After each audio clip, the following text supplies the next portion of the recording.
Chapter 504. It was nighttime when the 6 of them returned. They purposely waited for the tribesmen to rest before carrying the stones back. Because the smelting process was still in the experimental stage, they didn't know if it would succeed, so they didn't announce it yet. The next day, Zhang Luo's blacksmiths arrived. According to the slave master's requirements, they were just regular blacksmith, but to the tribesmen, they were masters, so everyone called them Master XX. The blacksmiths blushed and waved their hands, saying they weren't skilled enough to be considered masters. Ever since they met Gongjia Heng, they didn't dare call themselves masters anymore. They were much more humble now. This time Xiaoxian called them over to talk about smelting ores. They had already seen the theory behind it. A stone room for smelting ores was built at the edge of the tribe. The stones the 6 of them brought back yesterday were all placed inside. There were many guards around the stone room. Other than the chief, the leader, and Xiaoxian's group, no one else was allowed to get close. Xiaoxian brought the blacksmiths over so the guards could recognize them. Zhang Luo's people aside, the people here weren't familiar with the blacksmiths. From now on, the 5 of them will be the blacksmiths here. They can enter the stone room freely, Xiaoxian said to the guards. After carefully memorizing the faces, voices, and other characteristics of the 5 people, the guard nodded. They were assigned to such an important task, of course they had to treat it seriously. Ores, they wanted to have ores too. They had to prepare a smelting furnace, charcoal, and other ores to be used as catalysts. These things were used for a few days, so when Duokong and the rest went out to hunt, they didn't see the stone room open. Xiaoxian had thought about smelting ores too. Even if he didn't know about ores, he could use the circular diagram to calculate the location of the ores. However, iron was harder to smelt than copper, and there weren't many records on smelting ores. Xiaoxian didn't dare to try. No one knew what would happen to the core seed. Rice had to be eaten one bite at a time. It was better to smelt ores first. Good bronze wares were not inferior to others. Xiaoxian and the 5 blacksmiths smelted the copper ores in the stone room. They followed the Gongjia ancestors' method of observing the air and smelting. Then, they calculated the most suitable metal ratio to forge a copper sword. It was simple in theory but not in practice. There were too many factors that could change the outcome. If everyone could easily make a good bronze weapon, the Gongjia family would not be in such a high position. On this day, when Xiaoxian and the other craftsmen were experimenting again, someone came to report that people from the Lu tribe had arrived. The shaman said that if Xiaoxian was free, he should go over. There was no need for Xiaoxian to keep an eye on the work at hand. In the past few days, the other craftsmen had already gained experience. They picked up the work faster than Xiaoxian. After all, they had been exposed to this kind of thing for a long time. Even if they had just started smelting ores, they learned very quickly.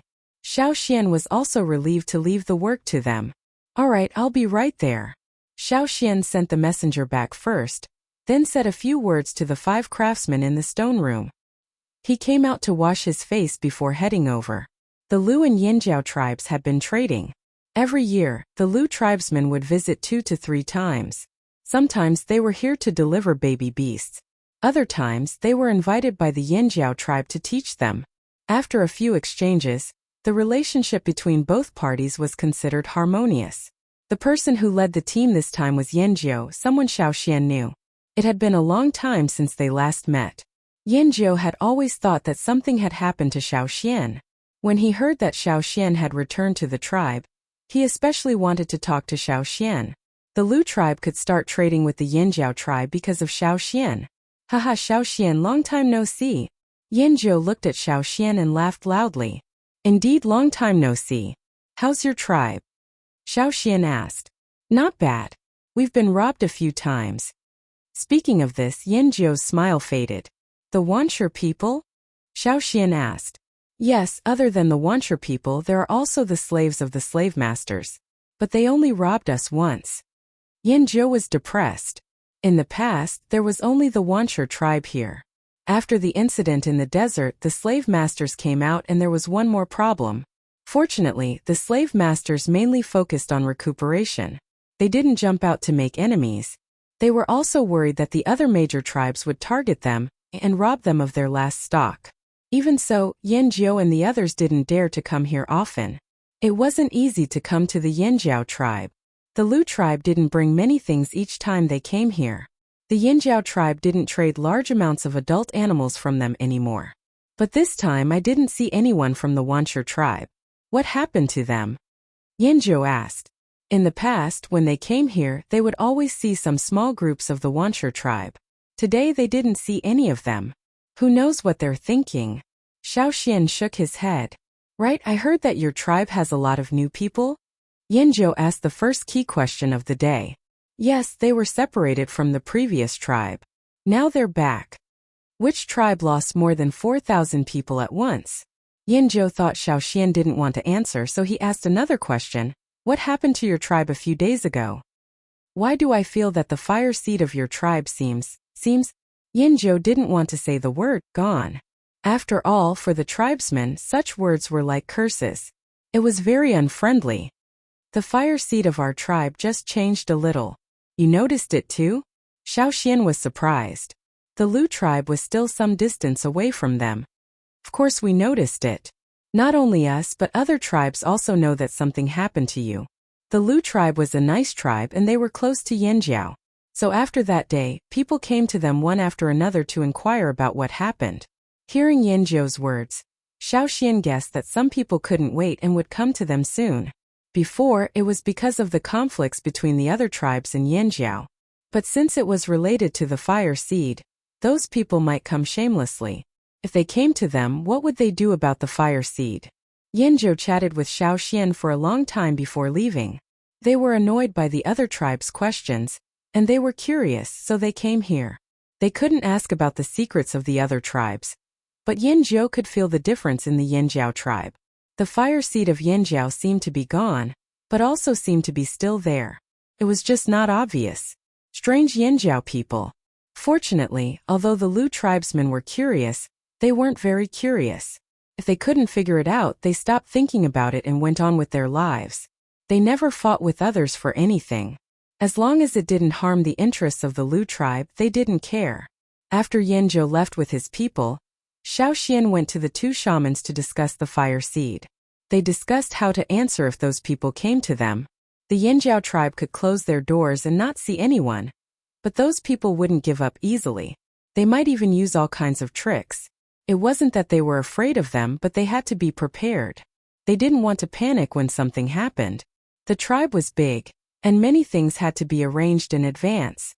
However, the Wuxia tribe and the slave masters who escaped from the desert were indeed a big trouble. After all, they were close to here and had bad intentions. This nail had to be pulled out as soon as possible. Xiao Xian touched the knife in his hand and thought. Xiao Xian wasn't the only one who thought this way. The two chiefs had discussed it many times in private. It was just that Zheng Luo's people had just arrived and weren't used to it yet. Plus, they had merged with the fire seed, so they might not be in their best fighting condition. They just needed time. After going out to hunt once or twice and practicing more, they might be able to adjust their condition. At that time, the complete Yinjiao tribe, the new Yinjiao tribe, would be tested on the Wuxia tribe and the slave masters. A few days later, the first batch of hunters who went out to hunt after the merging of the fire seed returned. Looking at them, they adapted well and brought back a lot of prey. The results were good. Duokong didn't care about that. He was competing with Gigu and Ta. But this time he didn't pay attention to how much prey they brought back. Instead, he paid attention to the green-faced fang beast Xiao Xian mentioned before. When Xiao Xian saw the prey the three team leaders brought back, his facial muscles twitched uncontrollably. There were all sorts of strange-looking sheep, deer, cows and so on, but none of them matched the characteristics of the green-faced fanged beast. In other people's eyes, the three team leaders really had unique hobbies. Xiao Xian, these aren't the same? Duokong asked expectantly. According to the description, none of them fit the description, said Xiao Xian helplessly. The three team leaders showed obvious disappointment in their eyes. Duokong thought for a moment, then asked, "Can it only be the green-faced fanged beast? Can't it be other red-faced fanged beasts or white-faced fanged beasts?" Actually, there are other fearsome beasts that can do it, but those are the Gongjia family's secret techniques. I've never seen them before, and they might not be as effective as the green-faced fanged beast. However, there is one that can beat the green-faced fanged beast. I've seen it before. What is it? The three team leaders craned their necks like chickens waiting to be slaughtered. Stone worms, said Xiao Xian. That's easy. Ta grinned. Anything above the fearsome beast level, continued Xiao Xian. Ta fell silent. They had never seen fearsome beast-level stone worms before. Even if they did, they wouldn't emerge from the ground. They couldn't possibly dig into the ground to look for them, could they? The worms would probably run away before they could dig anything up. It would be extremely difficult. As for king-level beasts, Zhang Luo and the rest didn't dare to take the risk. Wouldn't that be suicide? Then let's look for the green-faced fanged beast. I don't believe we can't find one in this entire forest. Duokong didn't look at the prey anymore. He ran towards the smelting room. Gigu and Ta followed suit. They were equally anxious. To them, metal was a new experience. Watching them leave, Xiao Xian pondered. There were no green-faced fanged beasts or stone worms. Were there any other suitable fearsome beasts? The Gongjia ancestors couldn't have tried every type, right? Chapter 505. Xiao Xian purposely picked some ferocious beast's blood and tried to use it when refining bronzes. To him, using beast blood to refine weapons was indeed inconceivable, but in this place there were many inconceivable things. According to the Gongjia ancestors, the impurities had to be removed from the ores. Then they had to carefully control the temperature and observe the melting gas. After the black gas, yellow and white gas, and as the temperature of the furnace continued to rise, green flames would appear. Then green and white gas would appear. When the metal was completely melted and only green gas was left, the next step was to mix beast blood with the casting process. Xiao Xian had experimented with many types of beast blood. He even made small molds and used them sparingly. After all, this was just an experiment. The tribe did not have many copper ores yet. They could not afford to waste too much. Unfortunately, the final result was still very depressing. The ancestors of the Gongjia family mixed beast blood into their bronze wares to strengthen them. However, not only did the blood fail to strengthen the bronze wares, it even destroyed the integrity of the bronze wares. It was easy to break. The tribe had hunted many fearsome beasts in the forest, but none of them worked. Not even the slightest bit. Either they were using the wrong method or they had not found the right blood source.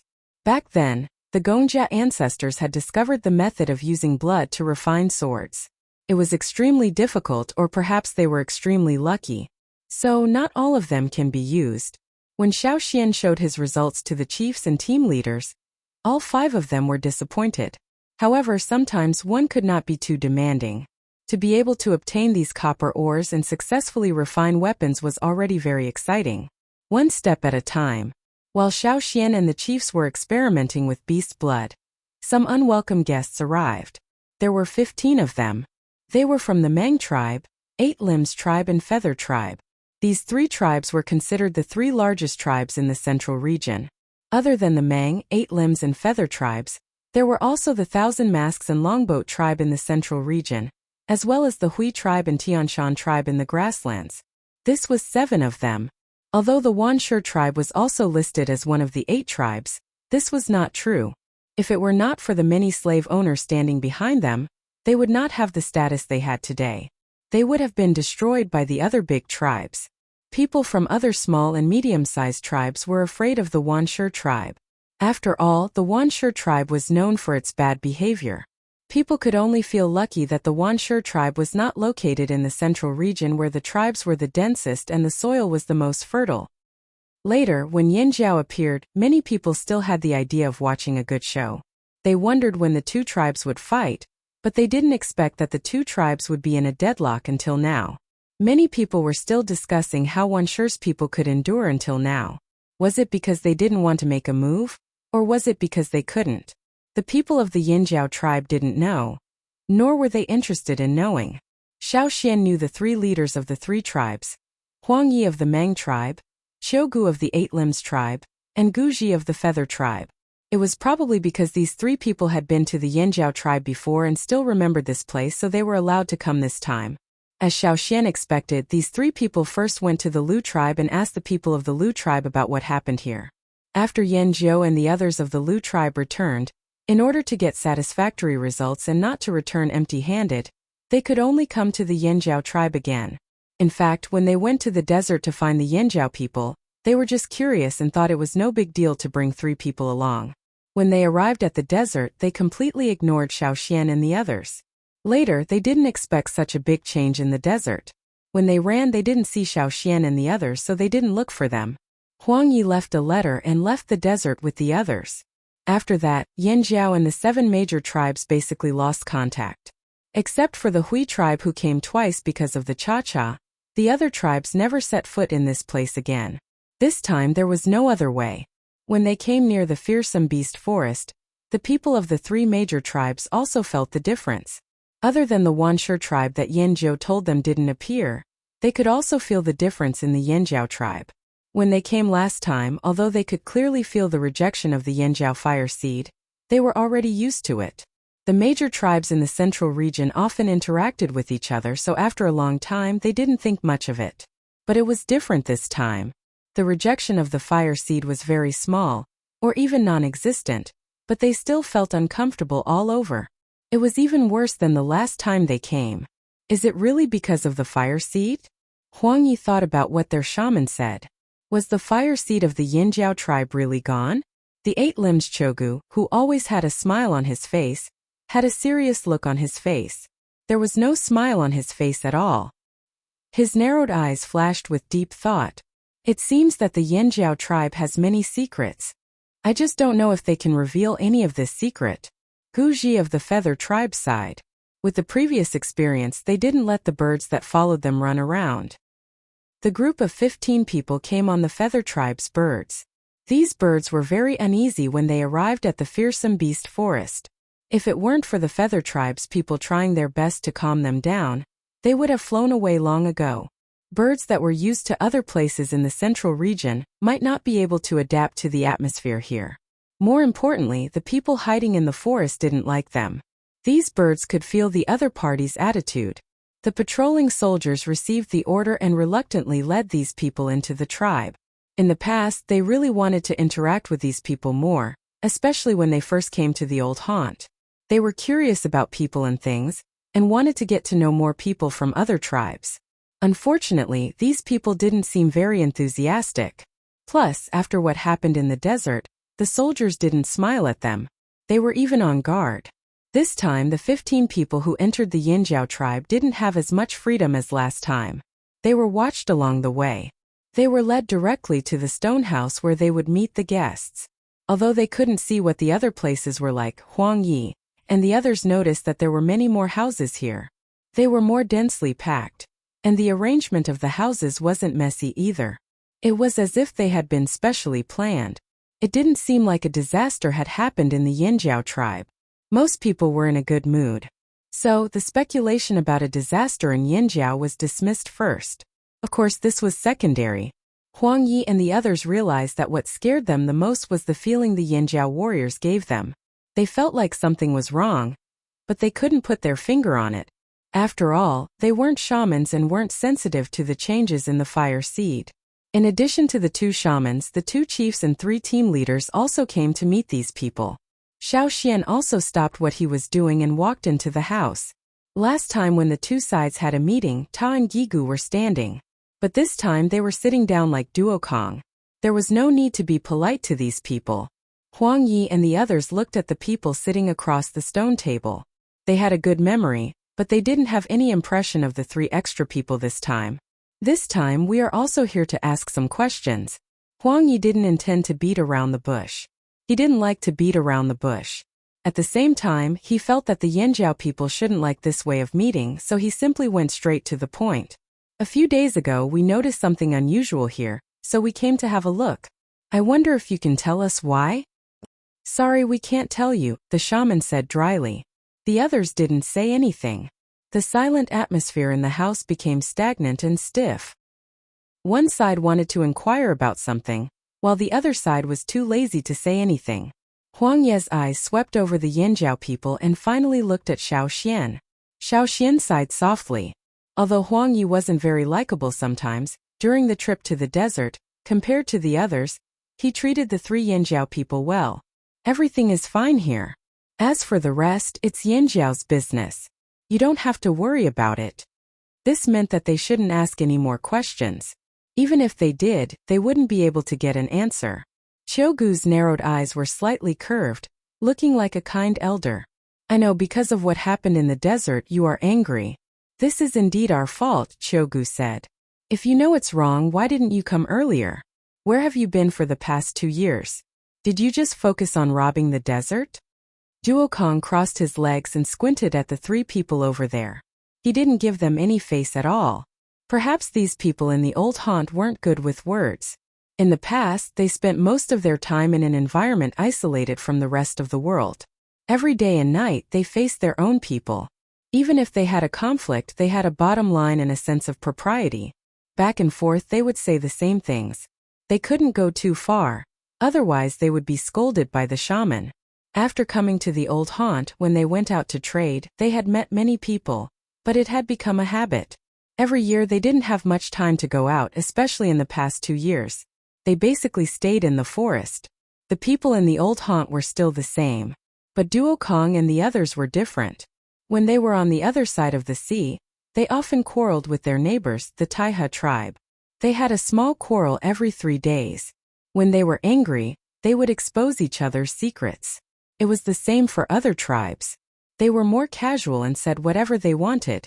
After coming here, Duokong and the others also learned about the past, so when they heard what the other party said, Duokong couldn't help but mock them. Listening to these people's different words, Duokong only felt unhappy. In the past, he often saw the Taiha tribe and found them annoying. Now that he couldn't see them anymore, he missed them. No matter what, they were better than these people, right? After Duokong finished speaking, he raised his head and looked out of the window. When Huang Yi and the other 2 heard Duokang's words, they frowned at the same time. The matter of the bronzeware was no longer a secret. Since the slave owners had escaped from the desert, it was natural for some news to spread. Especially in the trading places where the trading teams were more concentrated, there were all kinds of news flying around. True and false, there were countless. But no matter whether it was true or false, the fact that the 7 major tribes robbed the slave owners was still known by everyone. Of course, for the tribes, this wasn't a shameful thing to say. On the contrary, being able to rob them proved that they had the strength and the means of the 7 major tribes. In addition, they robbed the slave owners, who were usually pretentious and always felt superior to others, so the people of the 7 major tribes were still very respectful of them. Huang Yi and the others thought the same as the others, but now listening to Duokang's words, they felt that it was very harsh. This tone was too sarcastic. Was he jealous of them? Chapter 506. As a tribe that robbed many slave owners in the desert and got a lot of gold wares, Huang Yi and the other 2 were prepared to be blackmailed before they entered the forest. They also brought a lot of gold wares with them this time.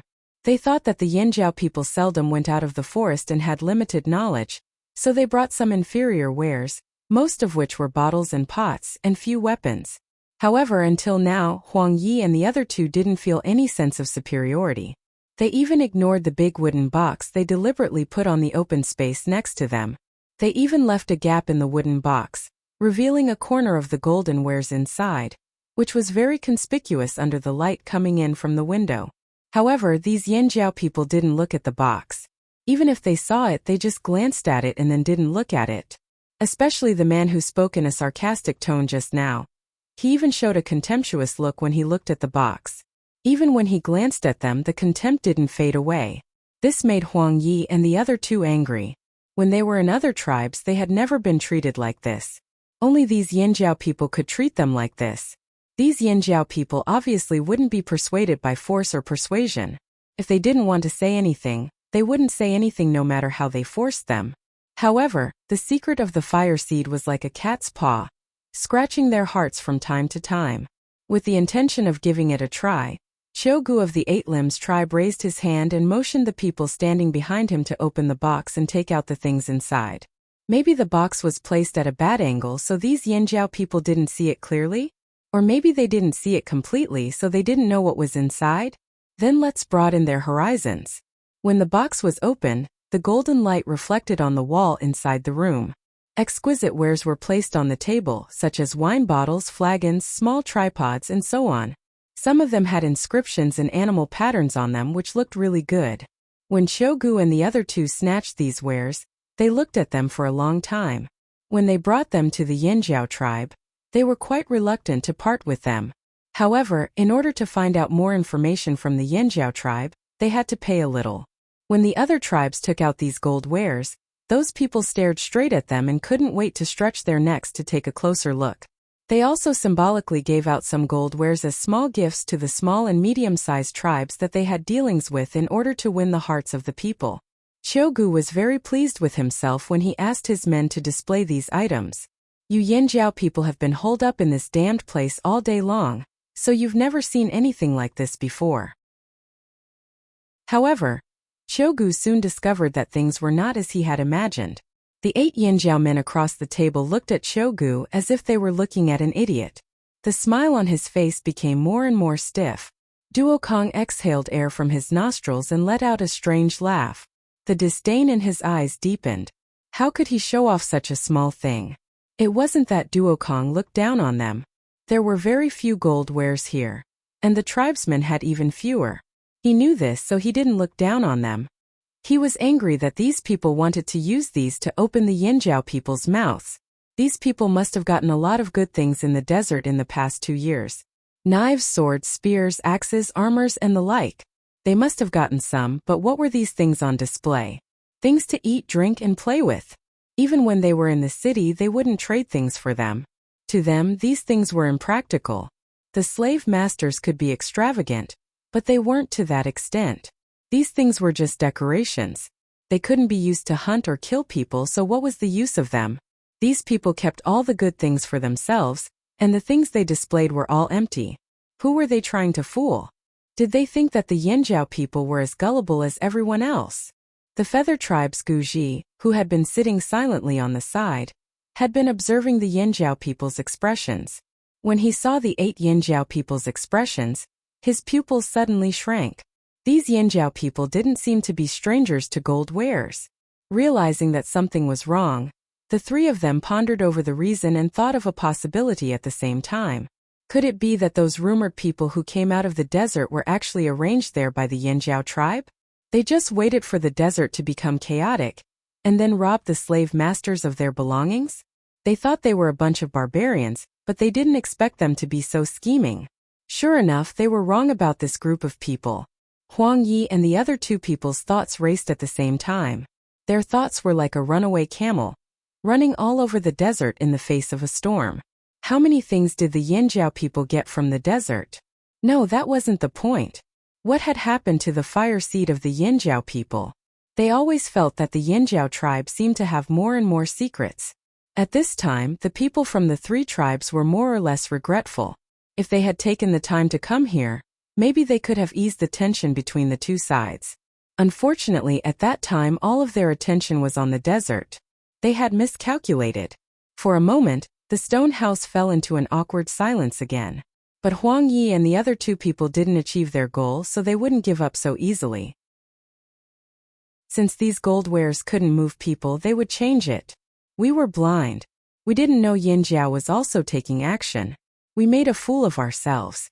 Shogu gave a self-deprecating laugh, but he did not ask the others to put away these dazzling objects. Since he had already taken them out, he had no intention of putting them away. Although these gold objects were precious as a large tribe, they had to have the generosity of a large tribe. They could pick up and let go, and could not haggle over every ounce like those small tribes. They would treat these as an apology. As far as we know, many slave masters escaped from the desert, and most of these slave masters are now in one place. Shogu pointed in the direction of the Wanshur tribe. I know you've always wanted to get rid of that guy outside, but due to some reasons you didn't do it. The so-called due to some reasons, Shogu himself didn't know. He thought it should be that the Yinjiao people didn't have enough confidence, so they didn't start the war. But if he said it directly, the Yinjiao people would feel embarrassed, so he expressed it in a roundabout way. In fact, we didn't like the Wanshur people, but because of the slave masters behind them, we didn't do anything. Now the situation in the desert is settled, and the people behind the Wanshur tribe have all escaped. They are no longer a threat. Shogu's eyes widened slightly, trying to look more sincere. Why don't we cooperate? What do you think?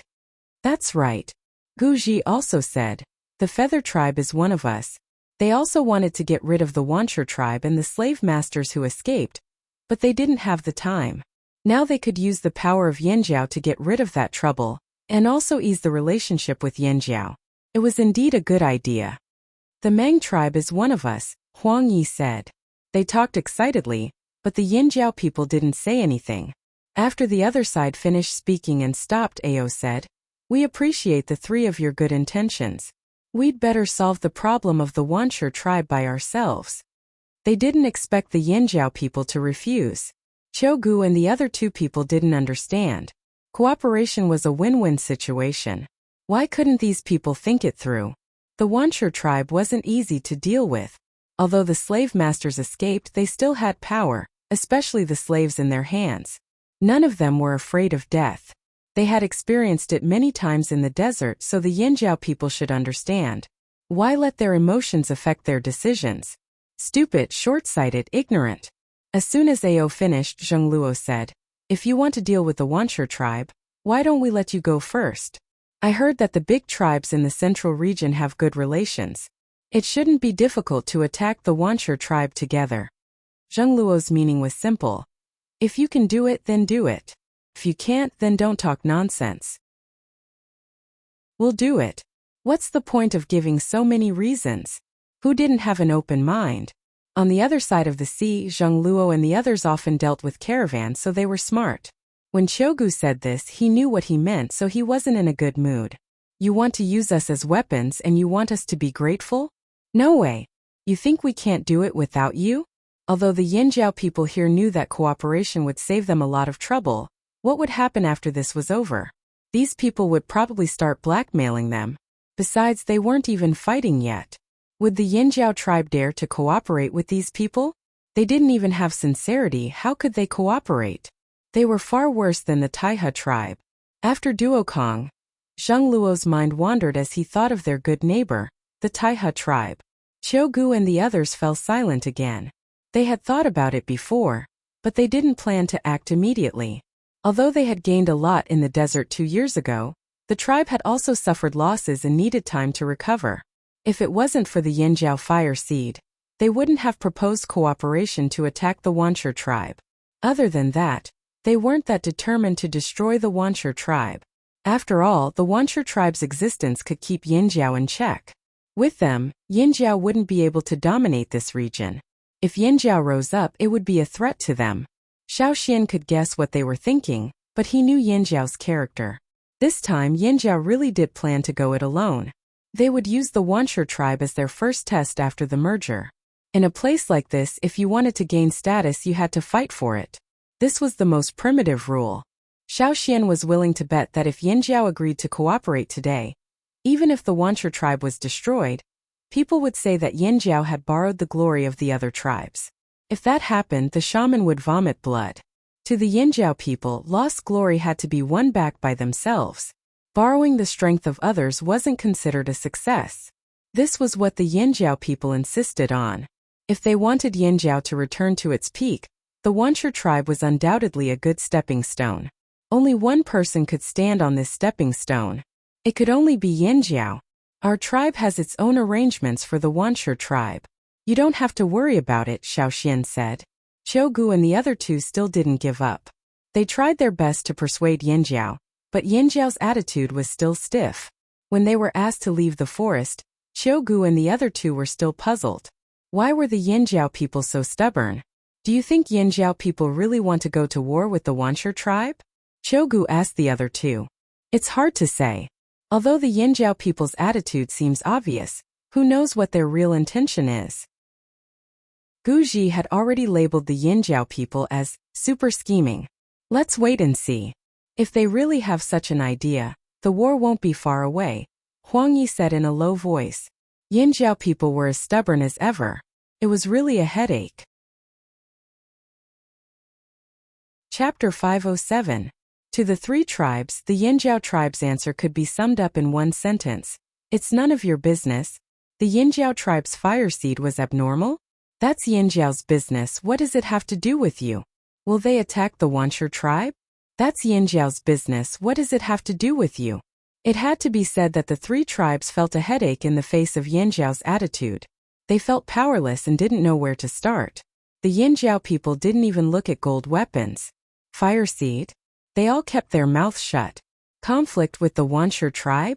The Yinjiao tribe had no intention of asking for help. Huang Yi and the other two could only inform their respective tribes of this troublesome news. Then they carefully considered whether they could find a better way to pry open the Yinjiao people's mouths. While these people were thinking about how to pry open the stubborn Yinjiao people's mouths, the Yinjiao tribe was also having a discussion. Now everyone has adapted well, said Ao. After the fusion of the fire seed, it was indeed more powerful. Everyone was much more excited. The previous restlessness had obviously faded a lot, and the warriors looked forward to showing off their skills. When Zheng Luo and the others returned to the old haunt, they saw the Wuxia people. They knew that if they had come half a day later, the result might have been different. The tribe's fire seed might not have been destroyed, but many people would have been sacrificed. They couldn't ignore this matter just because they didn't fight. Moreover, the Wuxia people had destroyed the old haunt in Yinjiao. Many warriors still remembered how excited they were when they first arrived. But when they saw the mess on the ground, the remains of the stone pillars that had obviously been destroyed not long ago, and the fire pit had been dug into a messy pit. What kind of place was the fire pit? It was the most sacred place for the entire tribe. For the tribesmen, destroying the fire pit was a blood feud. It was a provocation and a declaration of war. If the chief hadn't stopped them, they would have already rushed out to fight. After so long, they still remembered this grudge. But back then, Yinjiao hadn't stabilized and they didn't know much about this new world. So the chief stopped them from acting rashly. But now the time was ripe. Yinjiao was complete. It was time to settle the score. They had adapted to the fusion of the fire seed and were preparing their weapons. Metal, bone, horn and so on. It was time to fight. But they still had to prepare before the battle. The elderly, children, and women who hadn't awakened totemic power had to retreat into the forest first. They had to stay in a safe place to prevent someone's lives of their own. He also had to send someone to keep an eye on the wanderer area to prevent spies from appearing among the wanderers. He also had to keep an eye out to prevent rumors from spreading. As for what to do with the slave masters of the Yinjiao, the giant clawed bear is with the bone beast. What will you do? Xiao Xian asked Duo Kong. Of course we'll do it together. Duo Kong didn't think much of it and made a chopping gesture. But when he turned around he saw the others staring at him. They weren't happy with his idea. What if you don't bring many people and it's hard to deal with these two beasts? Xiao Xian asked again. The Yinjiao was not only huge, but also had thick skin. It was fierce and aggressive. It was one of the most ferocious species of the Yinjiao. And the Yinjiao was even harder to deal with than the Yinjiao. Duo Kang's mind spun quickly. He slapped his leg. No, we should lure the Yinjiao away and focus on the Yinjiao. Then we'll find a chance to track the Yinjiao and set up a trap. Then we'll ambush it. When Xiao Xian first arrived at the tribe on the other side of the sea, he had used a trap to catch a bone beast. Many people's jaws dropped. Duo Kong remembered it vividly. When he saw Xiao Xian and the rest dragging a bone beast, he was equally shocked. He asked Duo Li about the details of the incident and still remembered it. Although Xiao Xian's metaphor was different from the current situation, it was enough to let Duo Kong know their plans.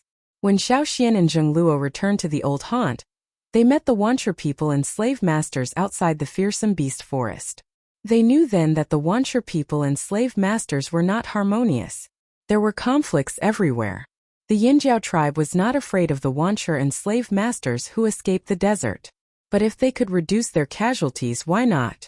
Why fight head-on? They didn't want to work with other tribes, but that didn't mean they were reckless. And so, on a cloudy afternoon, when the sun was blocked by a large cloud, a blood-stained spear flew out of the fearsome beast forest. Like a bright flash of lightning, it flew high into the sky, leaving a crimson trail in the air as it flew towards the Wuxia tribe. Bang! The spear stabbed into the ground not far from the Wuxia tribe's outer wall. A third of the spear was embedded in the ground. All of a sudden, the guards outside the Wuxia tribe were startled. A few days ago, there had been strange movements in the ferocious beast's mountain forest, which made the people of the Wuxia tribe panic. However, the chief didn't allow them to talk about it in private. If they met someone, they would beat him directly. Therefore, even if they were curious about what had happened in the ferocious beast's mountain forest, they could only keep it in their hearts. But this kind of thing couldn't be suppressed for too long. Instead, it had the opposite effect. As a result, the guards were always absent-minded. In order to divert everyone's attention, the chief planned to send another team to rob a small tribe. Then they could bring back a few more women. Perhaps everyone's attention would be diverted from the fearsome beast forest. Therefore, when the long spear flew over, the guards were thinking about robbing women and valuables. They didn't notice the sudden long spear in the sky. When the long spear approached them, they suddenly felt that their scalps were covered with ice while the fine hairs on the back of their necks were quivering. It was a reaction brought by intuition. When they heard the sound of the spear hitting the ground was still a few steps away from them, they felt relieved. They looked carefully and found it was a spear. If it was just an ordinary spear, it would be fine. But this spear was different. The spear was covered with a layer of beast blood. When they approached it, they could smell the obvious smell of blood. The blood on the spear was not completely dry. When they touched it, they would get some blood on their hands. There was a circle of animal skin tied near the end of the spear. The guard carefully walked over and untied the animal skin roll. When he opened it, he still smelled the strong smell of blood. But it was not like the spear was smeared with beast blood. Instead, there were words written on the animal skin roll with blood. After reading what was written on it, the guard hurriedly handed it over. Not long after, the chief of the Wuxia tribe, Fengji, strode out of the tribe. His face was so gloomy as if a storm was brewing. The blood-stained spear was still lying there. Fengji walked over and grabbed the spear to pull it out. It didn't take much effort to pull out the spear from the ground. However, he quickly discovered that the stone spearhead of the spear was gone. When he asked someone to dig out the spearhead, he discovered that the entire spearhead had been shattered and separated from the body of the spear. Just how much force was used to make the stone spearhead become like this? Fengji suddenly felt that the wooden spear in his hand had become much heavier. What did the Yinjiao mean by this? A demonstration? A declaration of war? Thinking about the words on the animal skin roll, Fengji thought that the Yinjiao people were declaring war. The slave master soon learned about what happened in front of the Wuxia tribe. After noticing the strange movements in the fearsome beast forest, the Wuxia tribe had strengthened their guards. They were ready for any attacks and guarding against the Yinjiao people. The slave masters didn't plan to rely on the Wuxia people for information. They trusted themselves more and sent people to keep an eye on the situation. So soon after the spear fell to the ground, they learned about it. Before Mo could destroy the animal skin scroll, several slave owners brought their own slaves and came to ask Mo about the animal skin scroll. He knew that the more he tried to hide it, the more suspicious the slave masters would be. Therefore, after the slave masters had mentioned it several times, Fu Wu changed his mind at the last minute and took out the animal skin scroll instead of destroying it. These words were written by the flaming horns. The blood used is also human blood, said Fuji as he looked at the slave master holding the scroll. His brows were tightly furrowed. After killing enough, they could tell the difference between animal blood and human blood. The blood on the spear was animal blood, but the words on the animal skin roll were definitely human blood. The Yinjiao declared war on us. We have to prepare for battle, Fengji said. The person holding the animal skin roll did not comment on Bai An's words. He rolled up the animal skin roll and left with it without giving it back to Bai An. Fengji's expression darkened as he watched the slave masters and slaves leave. The slave masters who left sneered inwardly. The Yinjiao people wrote on the animal skin roll that they hated the Wuxia people. It was obviously against the Wuxia people. What did it have to do with the slave masters? But if the Wuxia people were unlucky, where would the slave masters go? It was rare for them to find a decent place. It would be a pity to give it up. But the Wuxia people were becoming more and more disobedient. They had almost forgotten who helped them rise up. Perhaps they should foster a new tribe? He couldn't tell, so he took the animal skin roll to discuss with the others. At the edge of fearsome beast forest, Duokong stretched his arms and looked proudly at Ta and Gigu. How was it? I threw the spear well, didn't I? Tower ignored him. Guehi waved his hand and said, I can do that too. However, the real competition will have to wait until the start of the war. All three of them were candidates for chief. This battle with the Wanchur people was their chance to prove themselves. Ta looked away from the Wanchur tribe and turned to Xiao Xian. What if the slave masters don't leave? What should we do? Then we'll deal with them all, Xiao Xian said.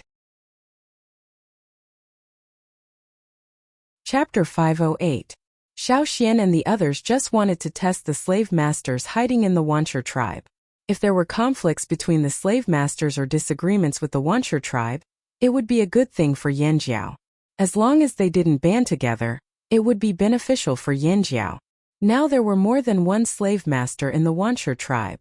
According to the information they gathered, besides the slave masters in Whitestone, who had the closest relationship with the Wanchur tribe, there were more or less slave masters in the other cities. With such a group of people mixed together, and thinking about the temperament of the slave owners, it would be difficult to get them to unite. The Wanchur tribe's chief must be very troubled now, said Duokong.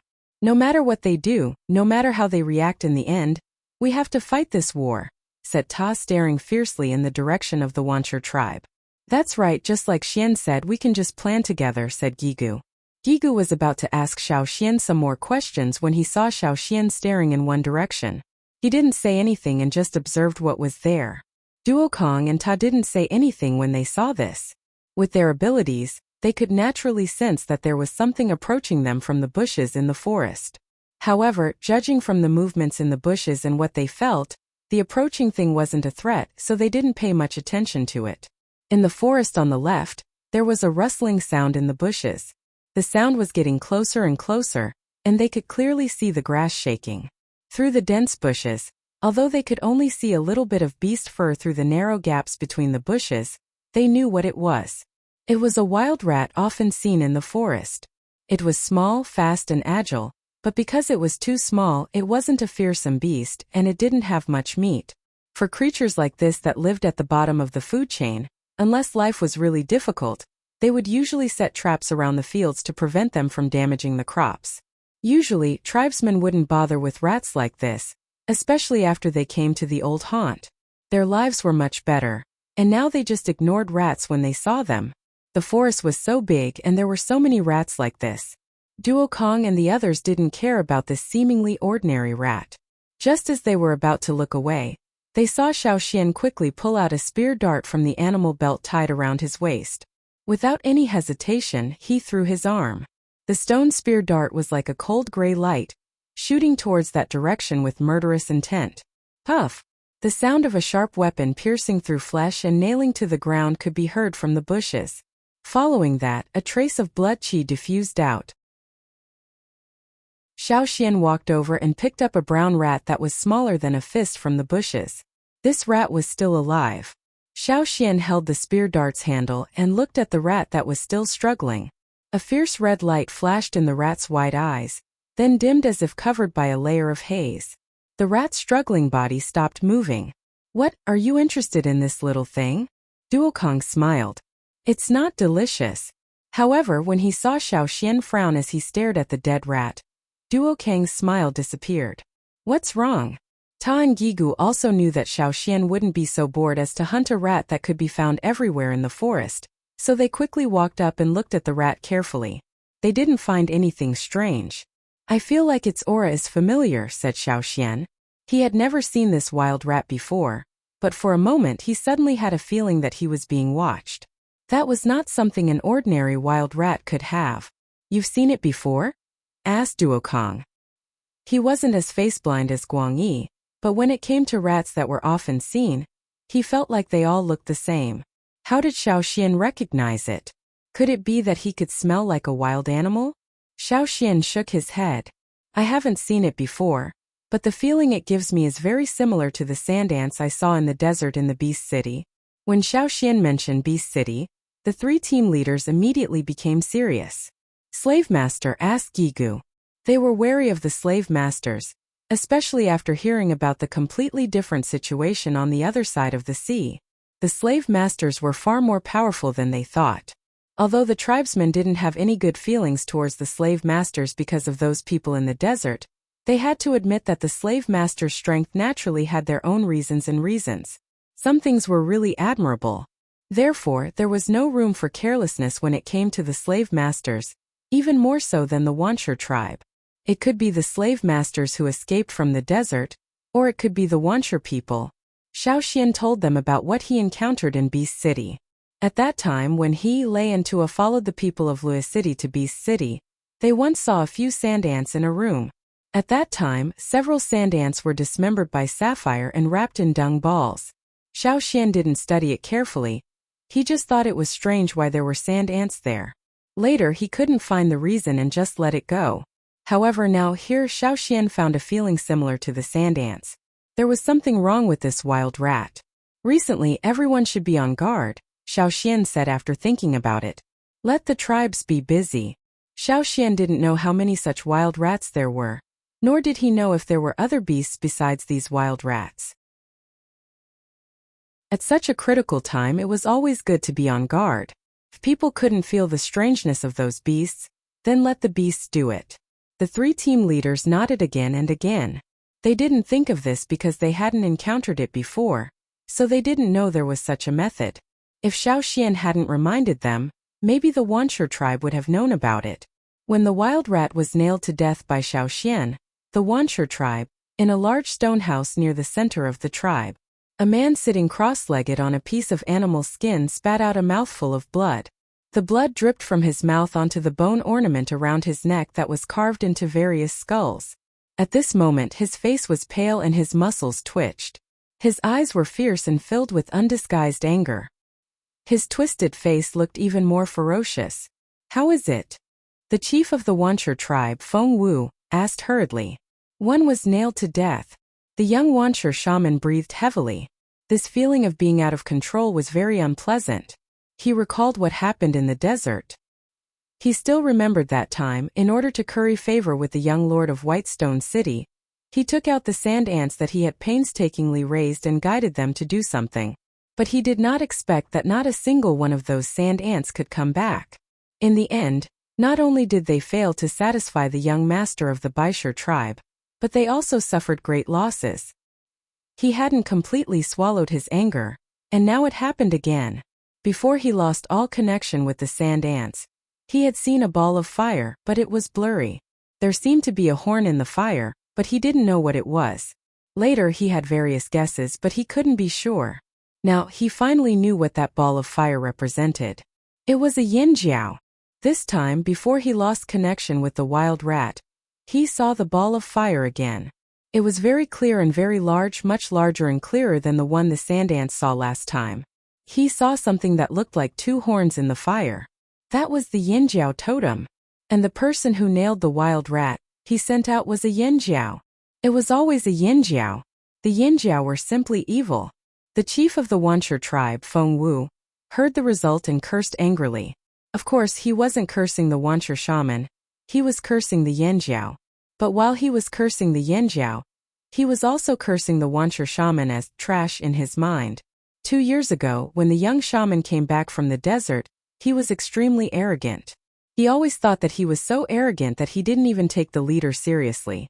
Later, when the incident happened in the desert, he was under Feng Wu's control, so he became more obedient. While the Wuxia shaman was panting and Feng Wu was cursing, the others in the room lowered their heads and didn't say a word. They were usually fierce to their subordinates, but now they were like children who had made a mistake. They stood there, afraid of being noticed by Feng Wu. When Feng Wu finished cursing, the others raised their heads slightly to discuss the upcoming war with the Yinjiao tribes. Everyone present was at least a small leader in the Wuxia tribe. In the past, they had all participated in attacking other tribes. If they were attacking a small tribe, they would rush forward one by one. First come, first served, and those who were slow would not get anything. But this time they weren't sure about the war with the Yinjiao. They had never thought that they would be attacked in their lifetime. Yinjiao had declared war on them. What a headache. The current situation in the Wuxia tribe proved that if you robbed, you had to pay back. What will the slave masters do? Feng Wu looked at the Wuxia shaman. After a while, the Wuxia shaman had calmed down. He thought for a moment and said, "I don't think so." Feng Wu violently smashed a wooden table next to him into pieces. Oh. Feng Wu wanted to curse, but he was still afraid of the slave masters. Who knew if there were any slave masters listening in? The more he thought about it, the angrier he became. He held back his anger and took deep breaths. Are we really going to fight? I heard. The Yinjiao people are quite strong. A small leader stammered. He was promoted because of his meritorious service when he went out to rob a small tribe at the end of last year. Compared to the other senior leaders, he was still too inexperienced. He didn't know that there were some words that could never be said at this time.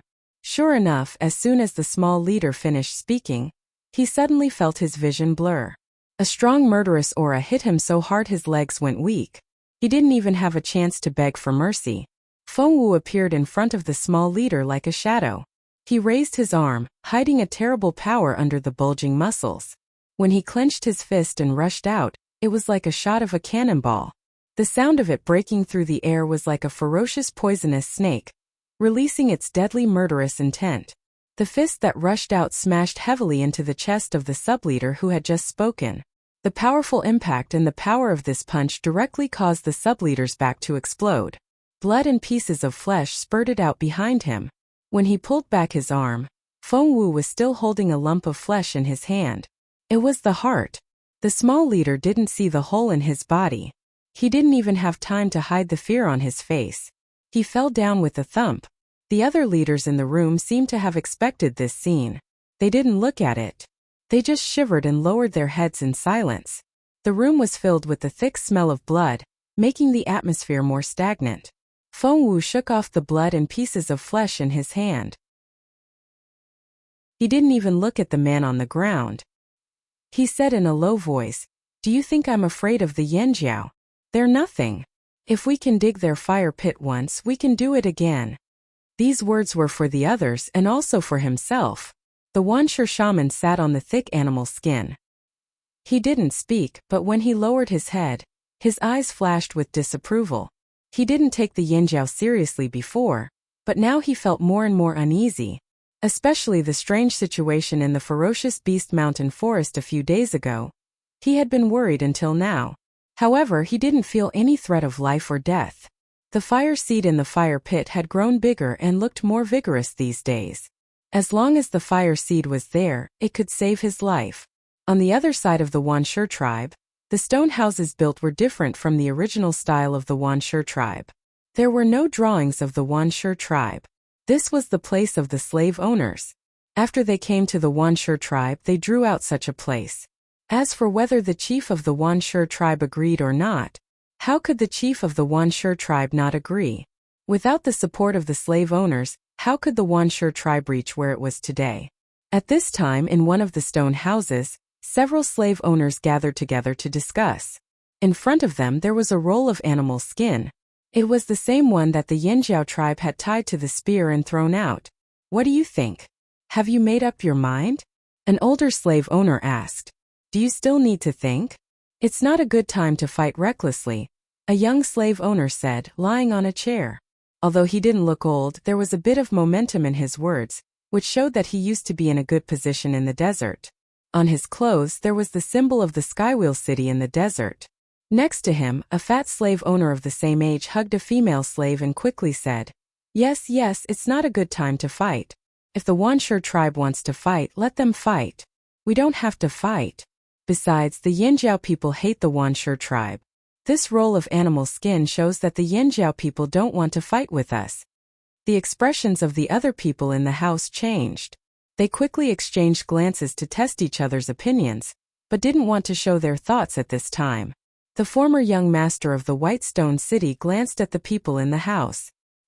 He saw that they were thoughtful for a while, then frowned and looked dignified. After a while they seemed to understand each other. He knew that the longer they discussed, the worse the situation would be. He was one of the few people here who supported the Wuxia tribe. Unfortunately, he couldn't persuade the others. Just look at the young master of the Skywheel City who spoke first. There was a big disagreement here.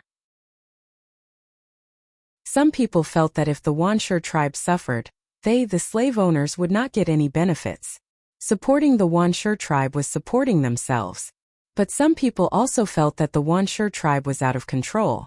It was better to let the Yanjiao destroy the Wuxia tribe. This way it would be easier to control them. Some people even hoped that the Yanjiao people would quickly destroy the Wuxia tribe's fire seed, so that they could take more Wuxia warriors as slaves. Perhaps they could take advantage of the chaos to get more Yanjiao people as slaves? In the eyes of these slave owners, the tribesmen were all slaves. Countless slaves were the hope of their rise. Fight! Fight! It would be best if both sides suffered losses. Then they would take the opportunity to destroy the fire seed of both sides and recruit a large number of people. They were looking forward to it.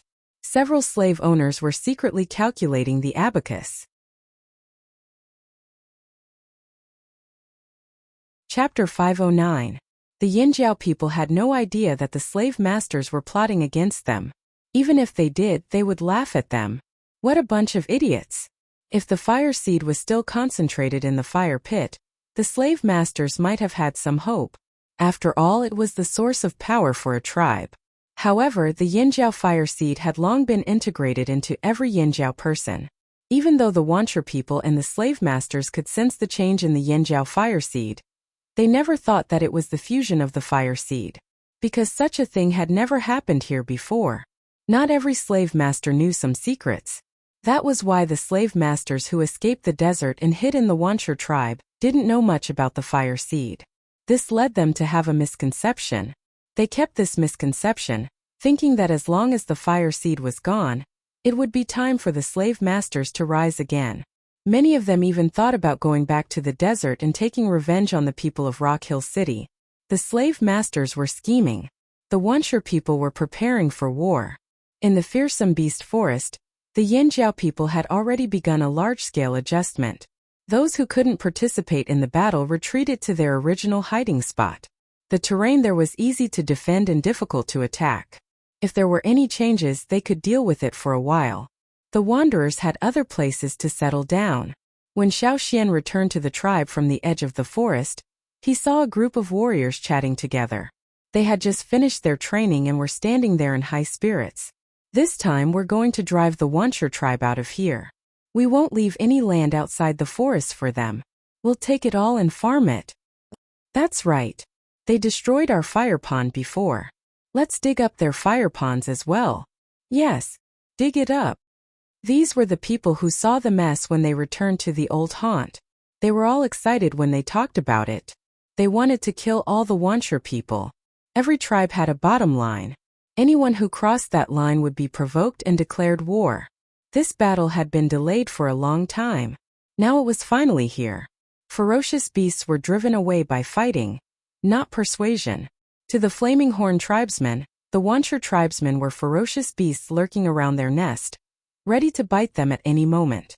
They had to use their fists and blood-stained blades to kill the ferocious beasts. Even if they couldn't kill them, they had to chase them away. How could he allow others to snore beside his bed? It was simply intolerable. Not everyone could coexist peacefully with Yanjiao like the Taihe tribe. Lei and Tuo were also among them, and their well-defined faces showed fortitude and expectation. Tuo was holding a stone knife in his hand, which was the knife he was used to. Although the tribe had also made a copper knife, they could not make it into the knife he was used to, and it was not easy to use. There was a big difference between a stone knife and a copper knife. The feeling was not right and he could not find the right feeling. He was about to fight with Wuxia. He did not want to give his opponent a chance because of a saber that was not easy to use. Xiao Xian found that there were some wood chips on Tuo's knife. Apparently, he had gone to training not long ago to simulate people with wood and practice chopping. How are the preparations going? Xiao Xian asked Tuo when he passed by with Duokong and the other two. Not bad. Tuo laughed. I'm looking forward to revenge. The contradiction between Tuo and Lei and the Wuxia tribe and the slave owners was deeper. When they went to the desert with Xiao Xian, they were caught in the beast city and thrown into the Colosseum. If it weren't for Xiao Xian, they would have become two of the victims of the Colosseum. It would have been impossible for them to return to the old land alive. The people who had betrayed Lei and Tuo were the new Wuxia shaman and the people of Baishir City. They still remembered this hatred, and now the new hatred and old hatred were avenged together. Lei's eyes flashed with anger and excitement. Finally, there was a chance for revenge. This day had finally come. War was an important part of human social activities. Whether it was between tribes or slave owners, there were always some big and small frictions. These would cause friction and contradictions, and war was the most direct way to solve these frictions. The ultimate goal was survival. Duo Kong and the others were no strangers to this. Snatching territory, resources, salt mines, and so on were all obtained through war. For the other half of the people, this was their first large-scale war in 1,000 years. Xiao Xian was thinking when he suddenly heard someone call him. Xian, the shaman wants you to go over. Mai ran over from not far away and said to Xiao Xian. At this time the shaman wanted Xiao Xian to go over. There must be something important to discuss. Without delay, Xiao Xian and the other two parted ways and ran towards the shaman. The two shamans' houses were not far from each other. After arriving, Xiao Xian saw Ao and Zheng Luo standing at the door of the old shaman's house. Seeing Xiao Xian, Ao nodded towards the house, motioning for Xiao Xian to hurry in. Walking quickly, Xiao Xian found that the old shaman was there too. The two shamans each sat on a thick animal skin, looking like they were waiting for Xiao Xian. Xiao Xian walked over and sat on a large animal skin on the ground in front of them. Do the two shamans have something to tell me? The old shaman looked up at Xiao Xian. Do you know what to do in the battle with Wuxia? Xiao Xian nodded. Yes. When the time comes, I will take the lead with the three team leaders. The battle plan had been laid out, but Wuxia's people were already prepared. The effect of a sneak attack was not necessarily good. They still had to attack by force. Once the battle started, the warriors with high status in the tribe would naturally be at the front. This time the two shamans would not lead the charge. They would be in charge of commanding from the back. Duo Kong and the other two team leaders would be at the front. The shamans would also use this opportunity to evaluate their performance. As the grand elder of the tribe, Xiao Xian could not fall behind. If he went with Duo Kong and the other two, who in the tribe would trust him in the future? Just because of the blessings of the ancestors and previous contributions? No matter how great the contributions were, their influence would still decline after a long time. Xiao Xian was already mentally prepared. This was not the first battle, but this was the largest one. It would be a lie to say that he was not stressed. Although he knew that it was very dangerous to be at the front, this was a place where strength was respected. He had to act when he had to. Plus, this was the first large-scale battle between the Yinjiao tribes. Those with high status in the tribe naturally had to be the vanguard, boost morale, and lead the troops. The higher the status, the greater the responsibility. Hearing Xiao Xian's words, the two shamans nodded. It was rare that they did not object. In the past, if they heard that Xiao Xian was going to a dangerous place, they would definitely be the first to object. But now the tribe was complete. In order to return to glory, they would have to go through more in the future. If Xiao Xian wanted to stabilize his position in the tribe, he had to show new results. Only then would the people in the tribe be more convinced. In this battle with Wuxia, your mission is different from Gigu and the others. The shaman said, their targets are the Wuxia people, the leaders of Wuxia. Your target is the fire seed of Wuxia. Xiao Xian's eyes widened. Wuxia's fire seed? That's right. If possible, destroy their fire seed. Don't give them a chance to transport it away. Tuo and the others will help you. Of course, the Wuxia people will definitely guard the fire pit. If you can't find a chance, just wait until the battle is over. But if there is a chance... I know, Xiao Xian nodded, then asked, if there is a chance, what should I do to destroy the fire seed? Well, the old shaman stroked his beard. According to our ancestors, you should use the power of inheritance. It will guide you. The two shamans had no experience in destroying a fire seed. They had only heard that the shaman's power of inheritance was needed to completely extinguish the enemy's fire seed. Many tribes would clean up the battlefield after the battle before sending the shamans to destroy the fire seed. But they had only heard about it. After all, they had never seen it with their own eyes. They could only tell him what they knew. Don't force yourself. Your life is the most important.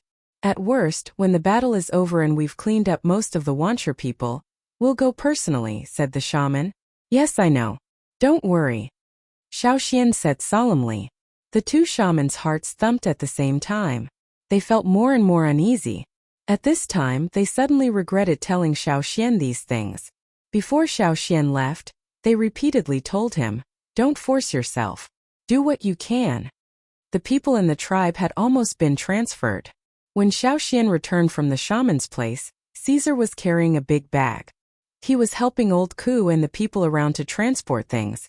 The most obvious thing was Old Ku's big box with various stone tools. Old Ku had polished many weapons and distributed them to the people who were also transferred to avoid the battle. Although they were old and weak, they were not without a little bit of fighting power. If they encountered sneak attacks, they could still fight with weapons. Don't worry about us. Be careful. Old Ku patted Xiaoxian's shoulder hard. He knew that Xiaoxian was the vanguard like the three team leaders. This was different from hunting. The people who rushed in front had to bear much more pressure and danger. Old Ku couldn't help but worry. If it was someone else, Old Ku would definitely think that as a person with such a high status in the tribe, he was not old or a shaman. He was strong and young. How could he feel embarrassed to hide in the back? But when it was Xiaoxian, Old Ku had a different idea. It was a natural double standard. It was human nature. The shamaness also asked someone to make some close-fitting clothes for us with the rest of the white worm skins. Xiaoxian showed the white worm skins he was wearing inside to Old Ku. These are good for protection. Old Ku just sighed and didn't say anything. There was no such thing as absolute protection in the world. Even if the worm skins were hard to cut, it was just hard to cut. It wasn't impossible to cut. Otherwise, how could the worm skin clothes be made? Besides, how could they be fine after being hit by an axe? 2 days later, most of the non-combatants in the tribe had been transferred. The two shamans were also transferred. Dawn came, but the sky was still dark. Xiaoxian sat by the fire pit and looked at the people who gathered. Let's go. Xiaoxian got up and patted Caesar beside him. He led him to the team. Chapter 5:10. The sky was still dark.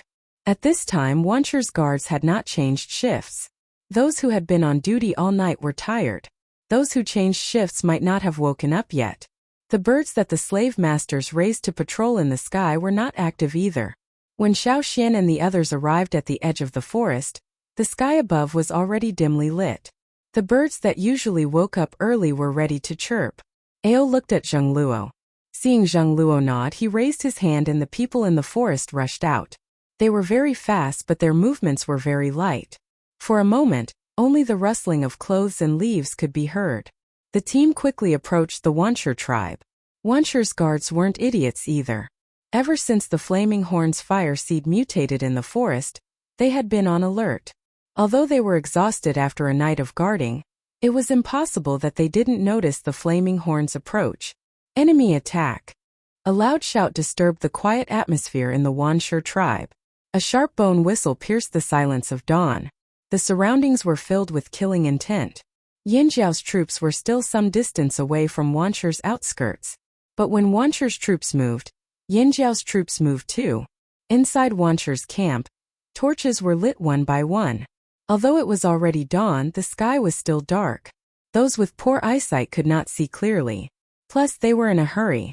It was easy to make mistakes if they did not light the torches. Whoosh whoosh whoosh.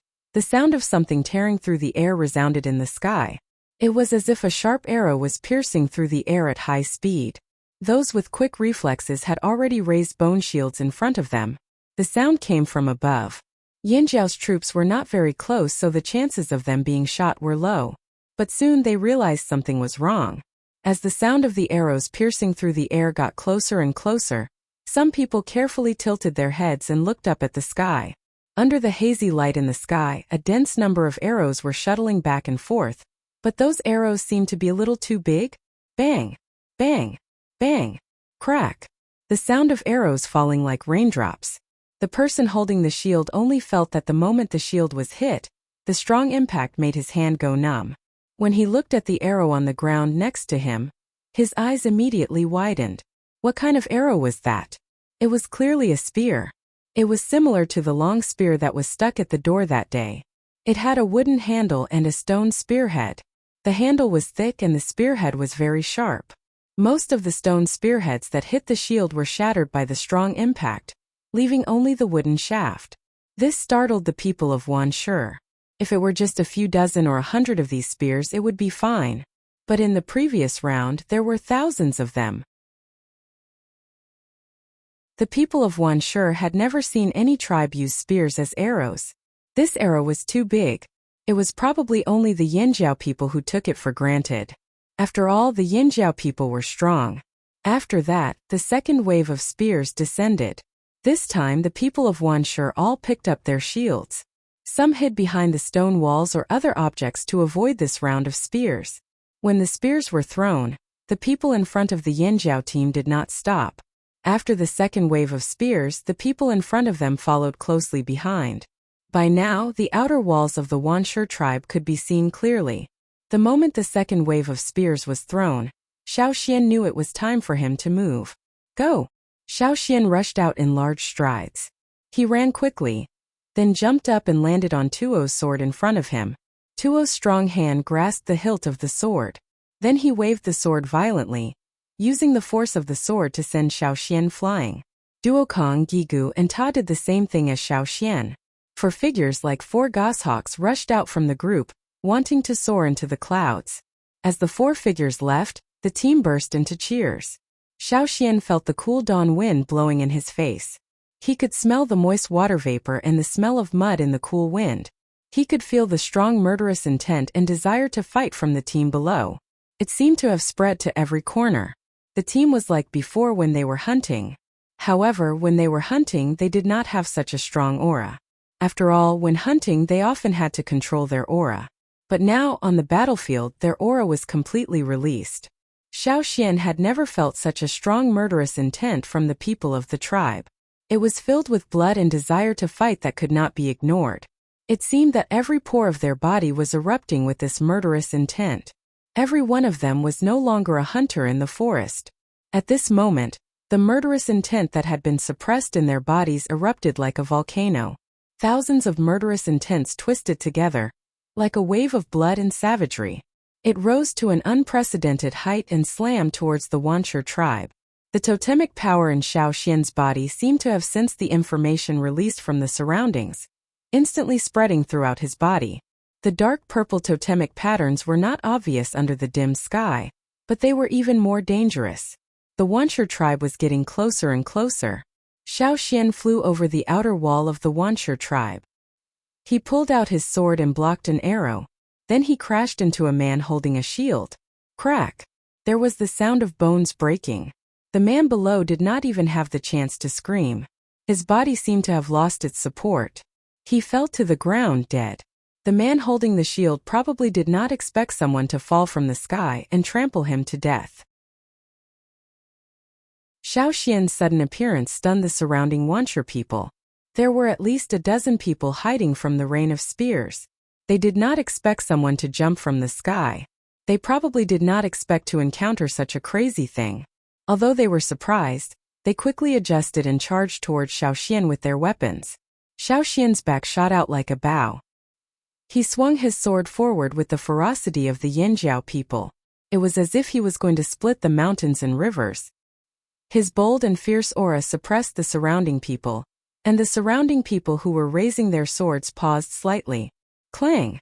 The person who took Xiaoxian's sword head-on lost his weapon and flew backwards. Xiaoxian did not look at him. He charged into the crowd.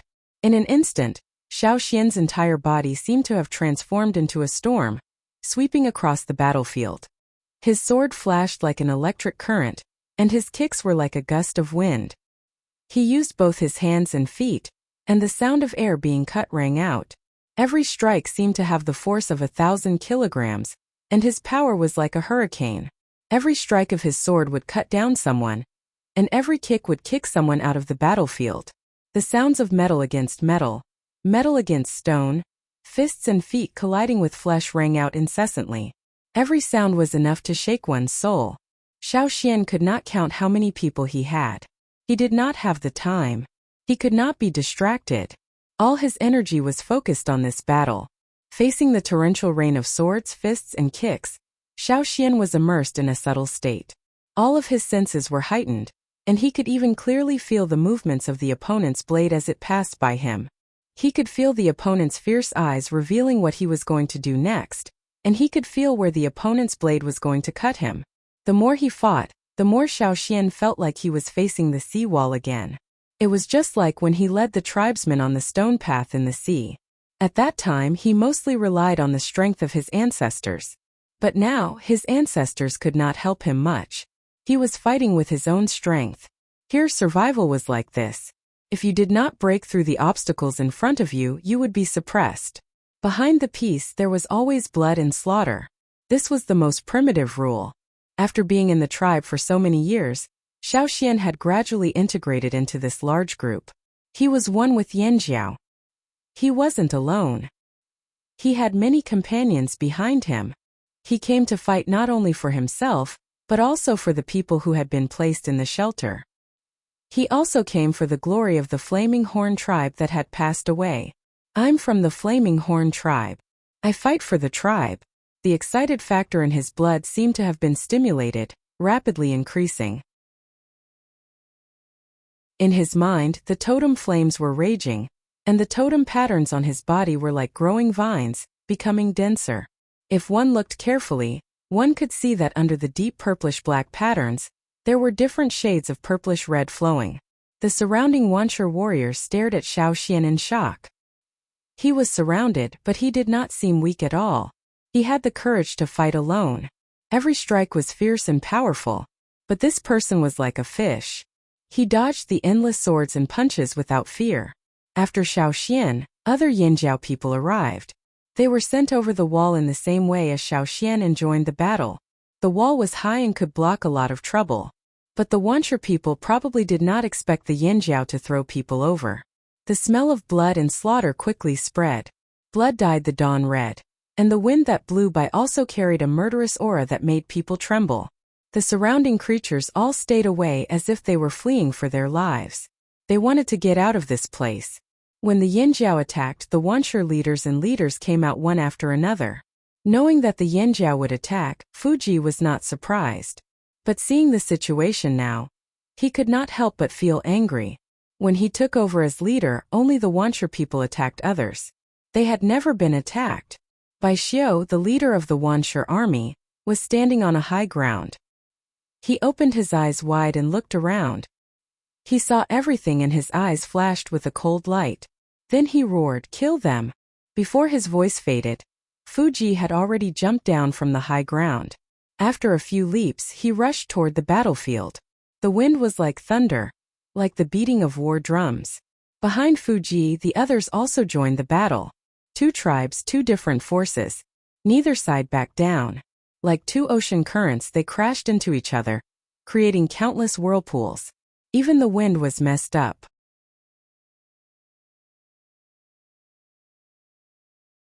Chapter 511. With the addition of Wanshur's main force, the others retreated from the battlefield with pained expressions. By now, the Wanshur people had a rough idea of who the leaders of Yanjiao's side were. Ordinary Wanshur people couldn't fight these vanguards. They could only leave it to the stronger members of the tribe.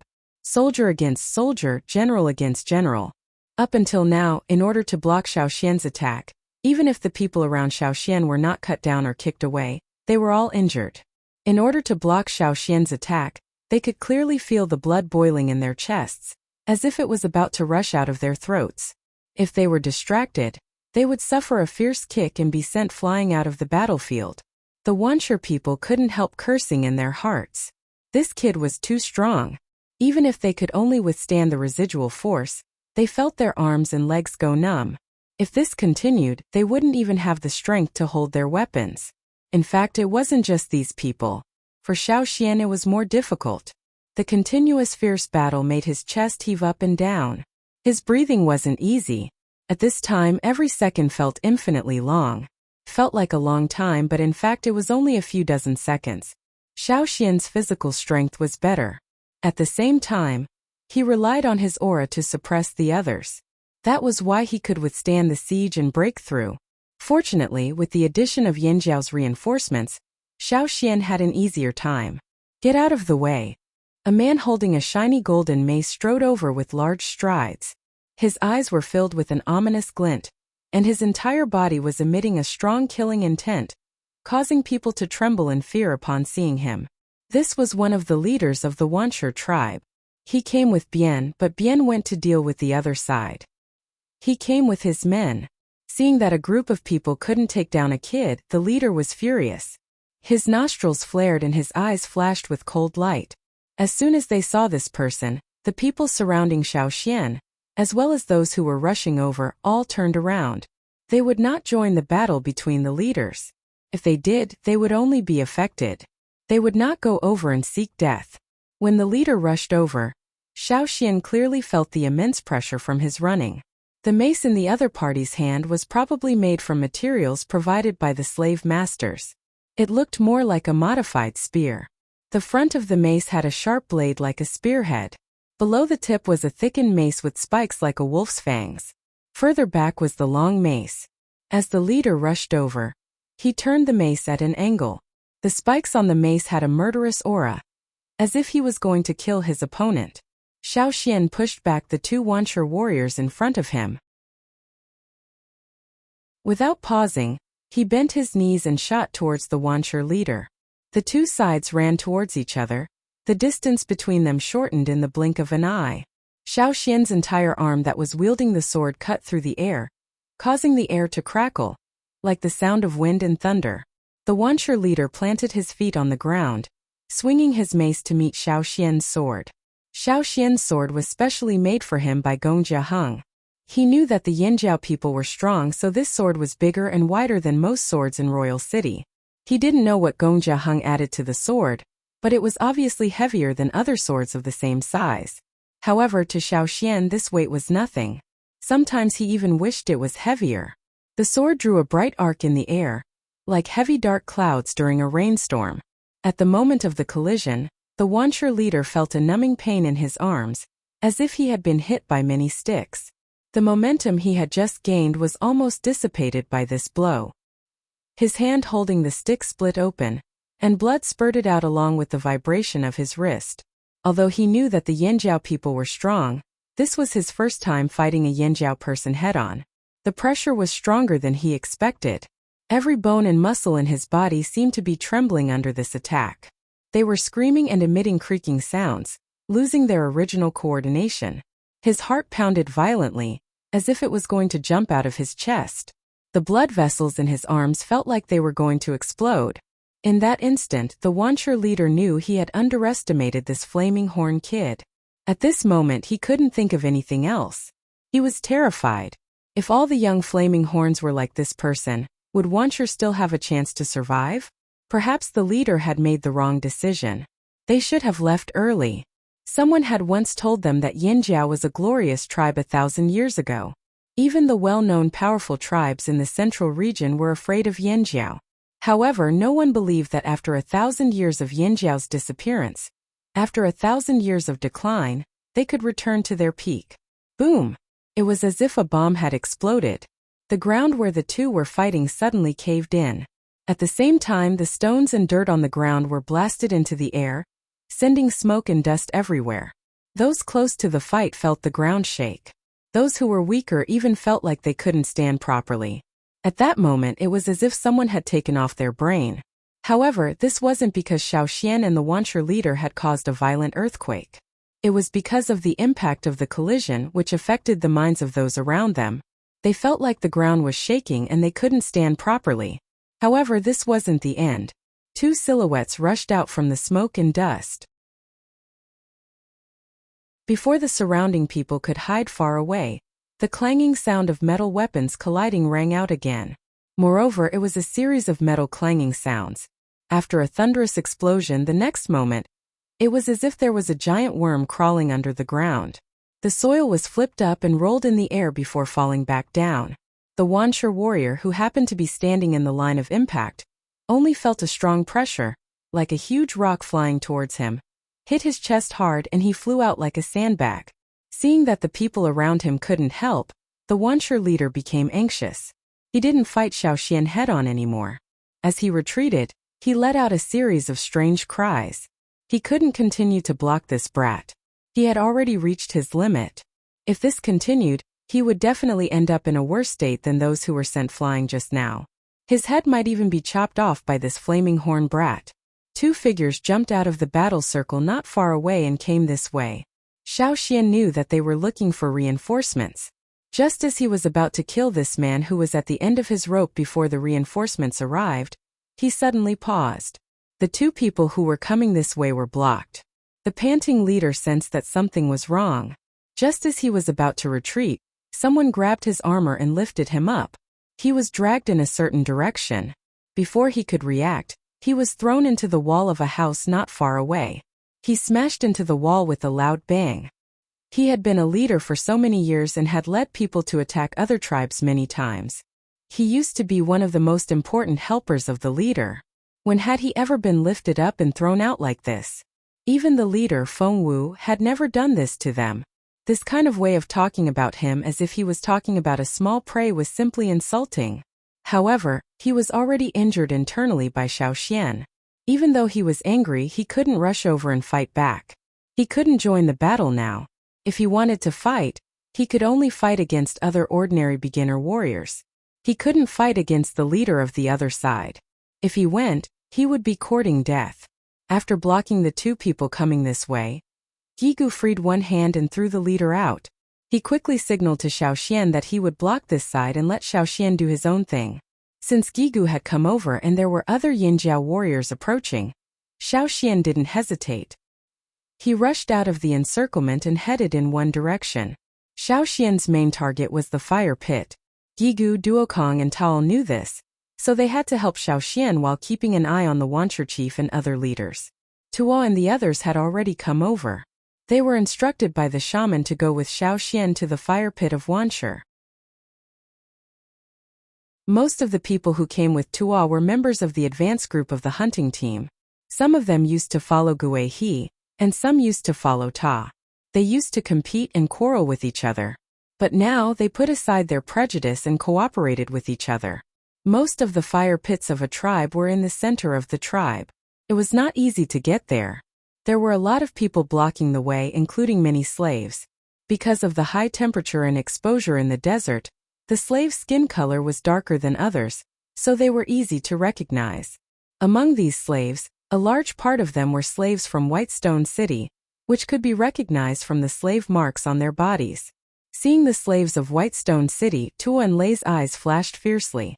Among the several cities in the desert, they hated Whitestone City the most. Whitestone City not only had a close relationship with the Wancher tribe, but also had raised a Yinjiao trader. They roared and waved their sharp blades, killing the Whitestone City slaves in front of them. Their blades whistled through the air. The deeper they went, the more Xiao Xian felt the repulsive force of the Wancher fire seed. He believed that other Yinjiao people could feel it too. The influence of the fire seed could not be ignored. But when he felt the repulsive force, Xiao Xian found that there seemed to be another feeling that was different from the repulsive force. The Wancher chief, who had been injured internally by Xiao Xian and thrown out by Gigu, was now leaning against the wall, hiding in a corner. He panted and watched Xiao Xian and the others approaching the fire pit. He sneered but did not chase after them, nor did he let the others chase after them. It was not that he didn't care about the fire pit. As a chief of a tribe, he was also very worried about the fire pit. After all, the fire pit was related to the survival of the tribe. However, the shaman was guarding the fire pit. Those Yinjiao people could not destroy the fire pit, and might even die under the fire pit. Was the fire pit of the Wancher tribe so easy to get close to? Even those slave owners who had been harboring evil intentions did not dare to directly target their Wancher fire seed. That was the strongest place in the whole Wancher tribe. Otherwise, why would the Wancher tribe be called Wancher?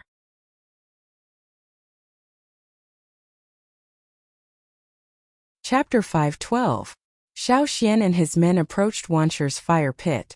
Strangely, the closer they got to Wancher's fire pit, the more slaves they saw. There were not many Wancher people. Wouldn't the people of Wancher be worried that the slave masters would destroy their fire seed if they let the slave masters help them around the fire pit? Were they too careless? Or were they not worried at all? Xiao Xian had to be more careful. Signaling the others to be alert, Xiao Xian did not stop waving his sword. Xiao Xian's sword was bigger and heavier than most people's, so he did not use it in a nimble way. Instead, he used it in a more direct way. Just like when he hunted, he used the least amount of energy and time to make the most effective response. At the same time, he used the Yinjiao's fierceness and agility. All of his skills were honed through hunting and actual combat. Clang! Xiao Xian slashed at a high-level slave in front of him. Because the other party's rank among the slaves was relatively high, they received better treatment. Compared to other ordinary slaves, these high-level slaves did not wear ordinary leather armor or protective armor made of animal bones. Instead, they wore metal armor, like a tortoise shell, protecting their torso from the front and back. There were also many protective equipment on their arms and legs. Xiao Xian's sword was aimed at the slave's neck. But the slave was prepared. Unable to dodge, he could only move aside and let the armor block the attack. However, even if he was wearing a turtle shell-like metal armor, it was not guaranteed that he would be able to defend against the attack. Xiao Xian's sword was indeed blocked by the armor.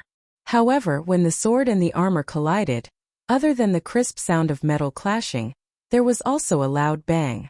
A clear dent appeared on the armor. But this was not the most fatal. The vibration from the armor pushed the air inward. Under the armor, the slave's chest caved in as if something heavy had pressed down on it. If one listened carefully, they could hear the cracking of bones. Even metal armor would not be able to withstand such an attack. Xiao Xian didn't look at the slave who vomited blood and fell to the ground, nor did he have time to look. He continued to face the other people who tried to stop him. On the ground of the Wanshi tribe, the grass was not dense. Perhaps because people often walked and stepped on it, there was a lot of empty ground and the soil was exposed. At this time, because of the fierce battle, the earth on the ground was splattered all over due to the kicking, slashing, and smashing. Everyone seemed to have blended into the battlefield. Xiao Xian could hear the rapid and heavy breathing of the people around him, their chests rising and falling like the low growls of wild beasts in the forest. The weapons in everyone's hands moved quickly, breaking through the air and making a hissing sound, touching people's nerves. The sharp weapons in the hands of the soldiers swept past, bringing with them a burst of cold light that was filled with killing intent.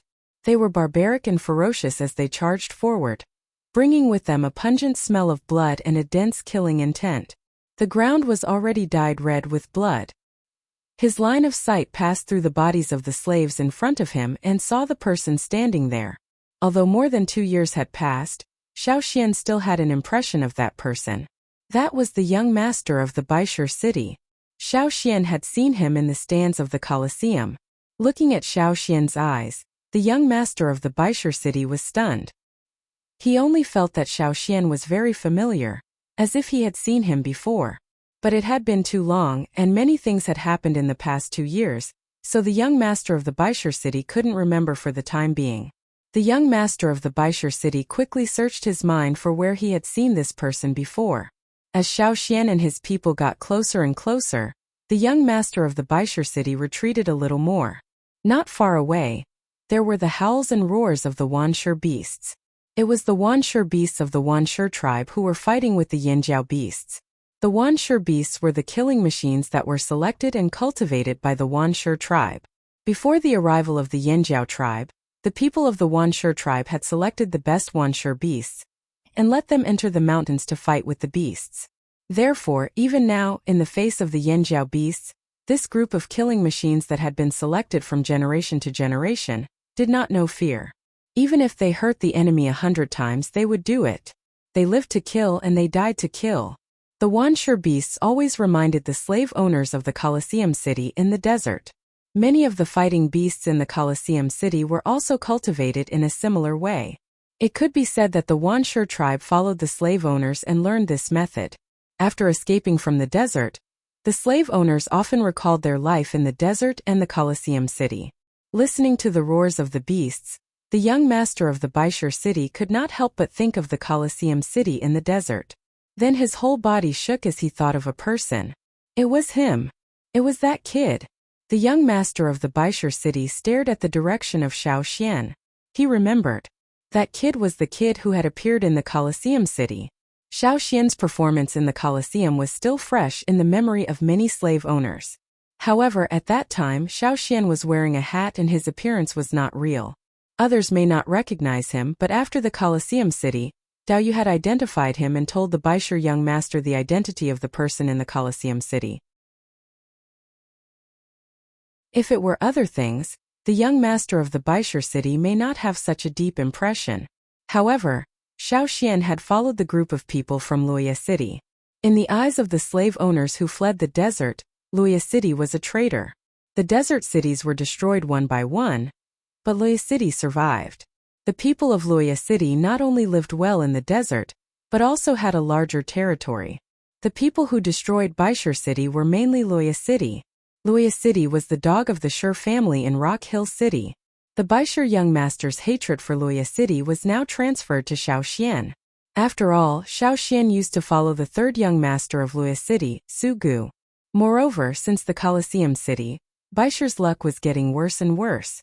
Not only did the king die, but the entire Baisher city did not exist for long.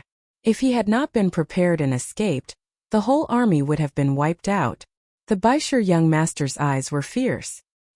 He ordered the slaves around him to take out their bows and arrows. His eyes stared at Xiaoxian's position. Violent emotions gathered in his pair of hazy eyes. He took the bow in his hand, which was made of rare materials from the desert beasts, and pulled it almost into a full moon shape. All the resentment since escaping the desert was integrated into this strong bow. Perhaps the Baisher young master was not good at other things, but he was quite capable of archery. At this time, the Baisher young master had ignored everything except the target. He did not think about whether he might accidentally hurt his own people. At this time, he only had Xiaoxian in his eyes. Whoosh! With the vibration of the bowstring, the arrow spun at high speed, making a sharp whistling sound in the air. The sharp metal arrowhead broke through the air in front of it, flashing like a meteor, and went straight to Xiaoxian. The sharp whistling sound of the arrow wherever it passed, whether it was the slaves or the Yinjiao warriors who were fighting with it, they all felt like their eardrums were being scratched by someone stinging pain. Xiaoxian was on guard when the other stared at him. He could see the general idea from the other's eyes. That undisguised killing intent passed through the chaotic crowd in front of him. Blocking the slaves who attacked from the side, Xiaoxian's eyes reflected the way the other pulled the bow. He did not dodge, his legs firmly rooted to the ground like ancient trees. The tumbling totemic power in his body surged, and his breath seemed to carry the heat of fire. With a flick of his wrist, the sword was raised, and the momentum of the arrow was fierce like a meteor. Clang!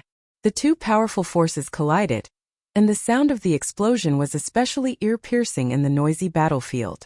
The arrow that hit the sword was deflected and flew to other places. Xiaoxian's sword, on the other hand, only left a shallow mark. The White Stone young master finally noticed the sword in Xiaoxian's hand. It wasn't that he had never seen a sword made of metal, but the style and material were very different. In terms of forging skills, White Stone City was far inferior to the three desert cities of the past. White Stone City had very little contact with metal to begin with, but after the desert became chaotic, they managed to snatch some.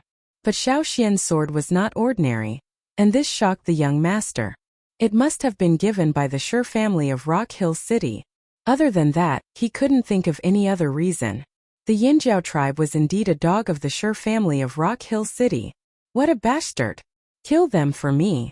The White Stone young master roared, and ordered the slaves to fight the Yinjiao people. He retreated a bit further to avoid the battlefield, and there were other slaves around him to protect him. The White Stone young master wanted to tell the slaves to snatch Xiaoxian's sword, but before he could speak, he saw a piercing cold light flash by Xiaoxian's side. Xiaoxian sped up and charged directly at him. When the sword slashed at the metal armor, the sound of bones breaking could be heard. Then the sharp edge of the blade cut through flesh, and blood flew up along with the broken limbs. The slaves that were kicked away were sent flying. The White Stone young master didn't care if they were enemies anymore. When he saw Xiaoxian charging at him, he was so scared that his heart raced and his scalp tightened. He decisively turned around and ran as far as he could before anything else. After the chaos in the desert, the skill they learned the most was to run away. If they ran away from the battlefield, they wouldn't have to worry about that kid coming after them. They were just helping the Wuxia tribe, so they didn't need to risk everything. As he ran, he didn't forget to ask the slaves to protect him, in case someone shot at him. Xiao Xian wanted to get rid of the annoying slave master hiding behind and shooting arrows first. After that, the other slaves wouldn't have much will to fight. However, the white stone young master was running too fast. He wanted to throw a dart at him, but there were too many slaves around him. He might not be able to hit him. Seeing the white stone young master leave, Xiao Xian could only give up on that target and continue to lead his people towards the fire pit. Perhaps because of the white stone young master's departure, the slaves' will to fight wavered, giving the Yanjiao people a chance to charge forward. Other than the white stone slaves, there were slaves from other slave masters. However, those people seemed to be cannon fodder and weren't too difficult to deal with. The slave masters indeed had other intentions and weren't helping the Wuxia tribe wholeheartedly. The closer they got, the more Xiao Xian felt the rejection from the Wuxia fire seed. It stimulated the totemic power in his body even more. The fire seed in his body seemed to have met its match and couldn't wait to rush over. It wasn't just the tribes that fought. Fire seeds were also incompatible with each other. They all had a sense of, there's only you and there's only me.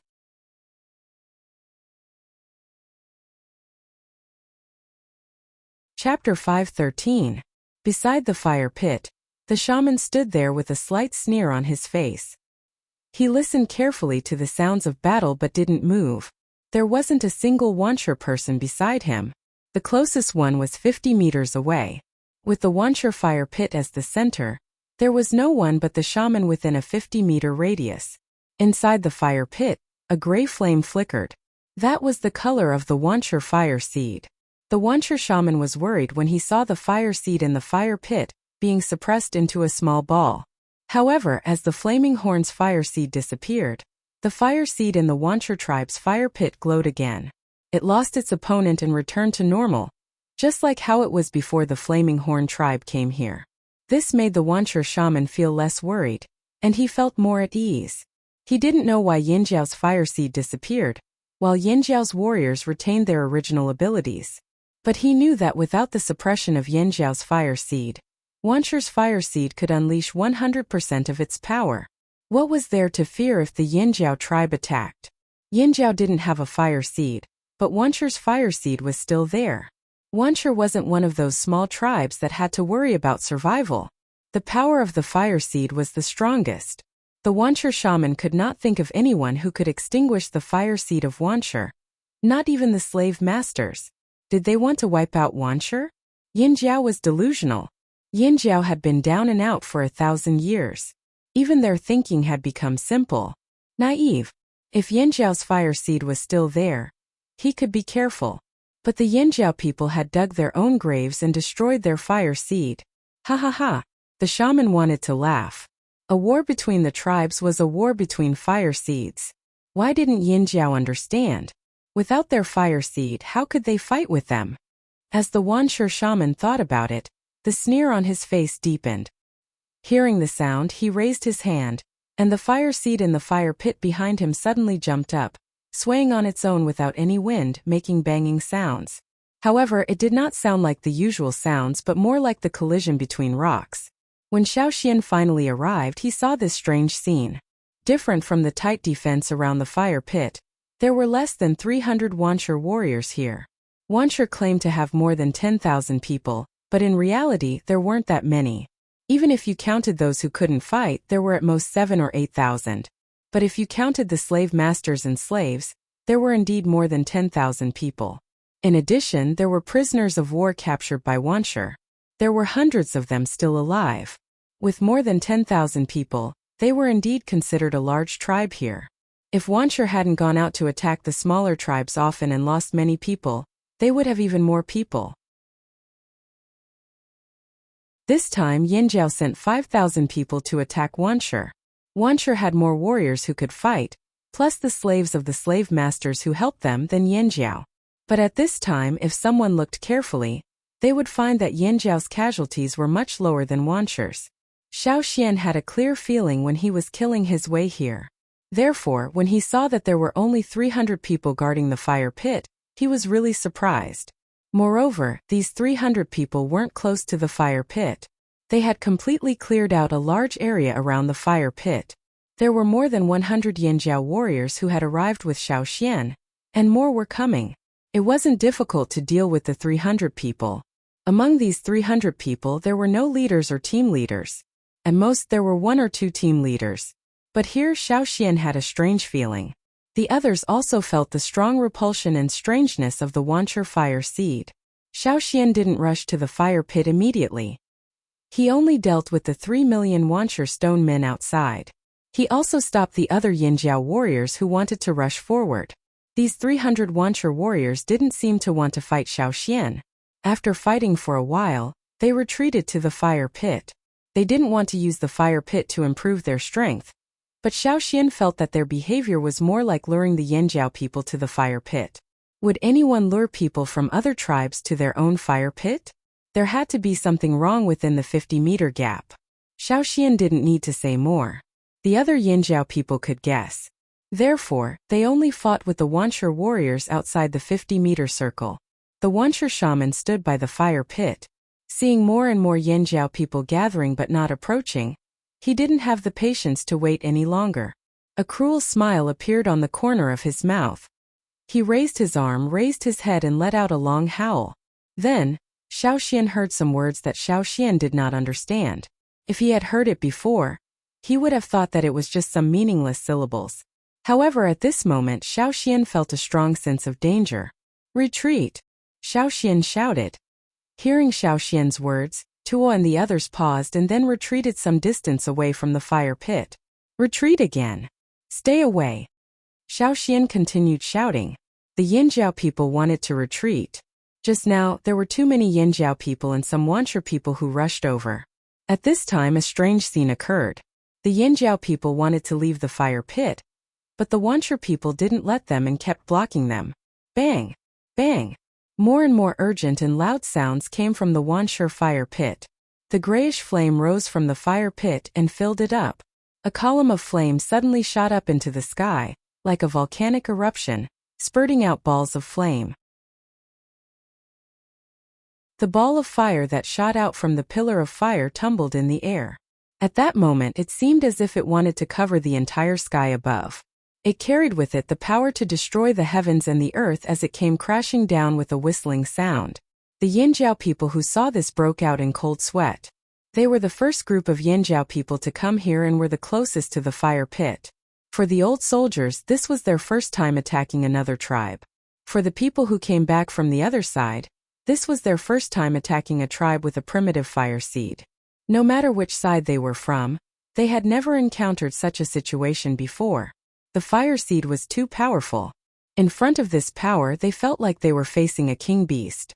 No, not even a king beast would feel this much pressure. Staying there under such circumstances was simply courting death. Even if Chief Ao and Zheng Luo were here, they would run away first. The Wancher shaman standing by the fire pit grinned. The sound coming from his mouth was even louder. 50 meters? How could it only be 50 meters? That was just a facade made by the Wancher people. The power of the fire seed was far more than 50 meters. Fortunately, Xiao Xian shouted in advance. The Yinjiao people retreated quickly. The injured who could not run fast enough were carried by their companions. The others covered them as they ran. Boom, boom, boom. The sound of the balls of fire crashing down was like an angry roar, spreading into the distance. They were clearly just balls of fire, but when these balls of fire hit the ground, they were like heavy boulders falling to the ground. The ground trembled clearly, and in the blink of an eye, it became intense, and the earth trembled along with it. The fireballs started near the fire pit and quickly spread outwards. The fireballs were like giant rocks that fell to the ground, leaving behind a gray patch. Through these gray fireballs, one could vaguely see the shadow of the Wancher shaman standing on the other side of the fire pit. Near the fire pit, the ground was covered in a layer of gray balls of fire. A second layer was piling up. The balls of fire looked like they were going to build a towering mountain. The balls of fire fell too quickly. With the Wancher people blocking them, the first group of Yinjiao warriors could not run out of the range of the balls of fire in time. The warriors running outside could feel the pressure coming from behind. It was like a cold current was rapidly approaching. The hairs on the back of their necks stood on end. They did not look up to see what was happening, but they could feel the weight of a mountain crashing down on them. The ground felt like it was going to collapse. The impact of the foreign tribe's fire seed still restricted the flaming horn warriors' mobility. It was obviously more difficult for them to run. They were panting heavily and their faces were pale. However, they could clearly feel the greater restriction. It was more difficult for them to move their legs. The shadow of death loomed over the heads of the Yinjiao warriors closest to the fire pit. Behind them were countless gray balls of fire. Every ball of fire smashed down with the force of a thunderbolt. It was like they were going to crush the people on the ground. Above their heads was an inescapable shadow. The shadow was spreading at a terrifying speed, as if it was going to cut off all escape routes. In the sky, the gray balls of fire that had spread out blocked the morning sun. They brought with them an unending desolate aura that pressed down. The surging air was filled with a bone-piercing chill. This was the last defense of the Wuxia tribe.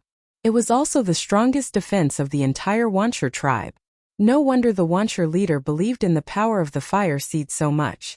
To the tribesmen, the fire seed was the most sacred and powerful thing. The fire seed was synonymous with the power of heaven and earth. The Wuxia people believed that no one could break through this defense, unless a more powerful fire seed collided with it. But now, under the deep-rooted belief that the fire seed was rooted in the fire pit, which tribe would be willing to bring the fire seed out? They had dared to set up camp outside the fearsome beast forest because they believed that even if the beasts came out of the forest, they would avoid their tribe because of the fire seed. Their fire seed might not be as strong as the old masters, but at this moment in this place their fire seed was the strongest. It was the god that ruled everything.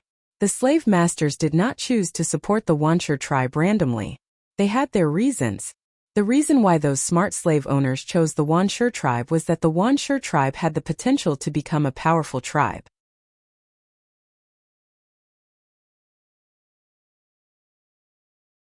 Chapter 5:14. The Wuxia tribe was called Wuxia because the fire seed was born in 10,000 stones.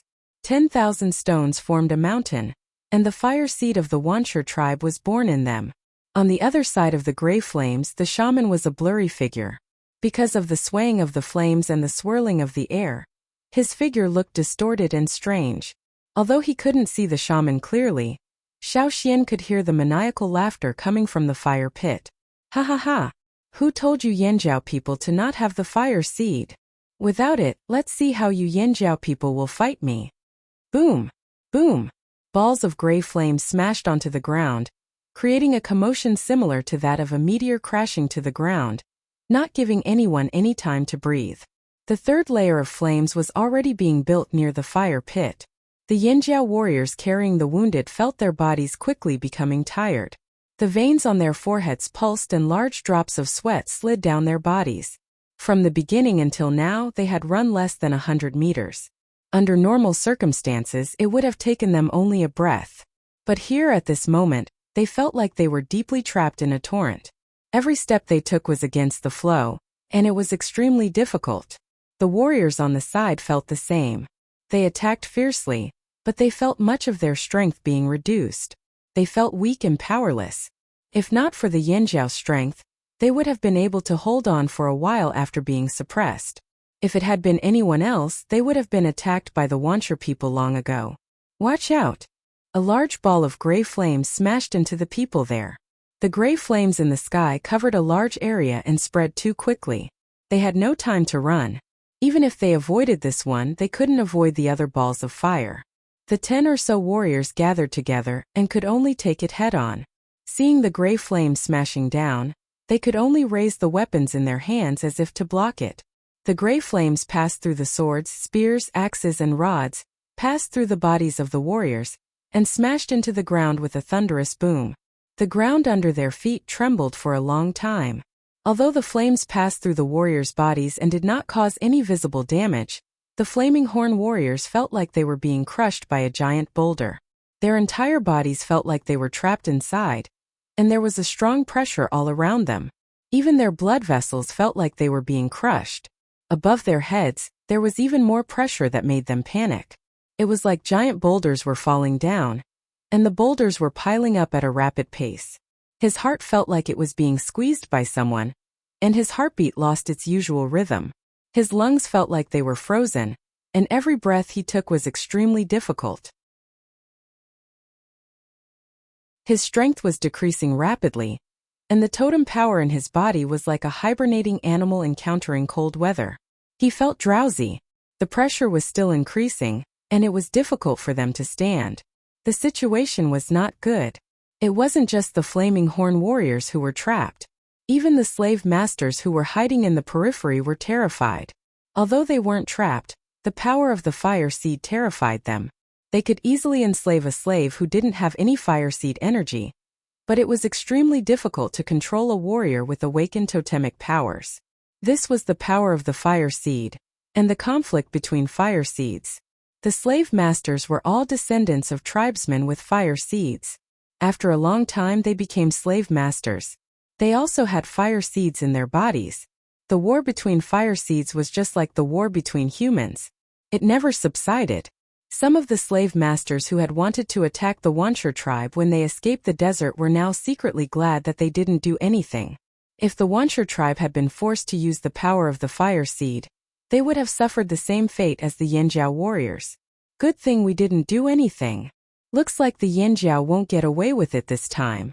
I hope the Wuxia people can take this opportunity to destroy the Yanjiao tribe. Those who didn't think highly of the Wuxia tribe now changed their minds. A slave master on the side rolled his eyes and whispered, "Why don't we take this opportunity to help the Wuxia tribe?"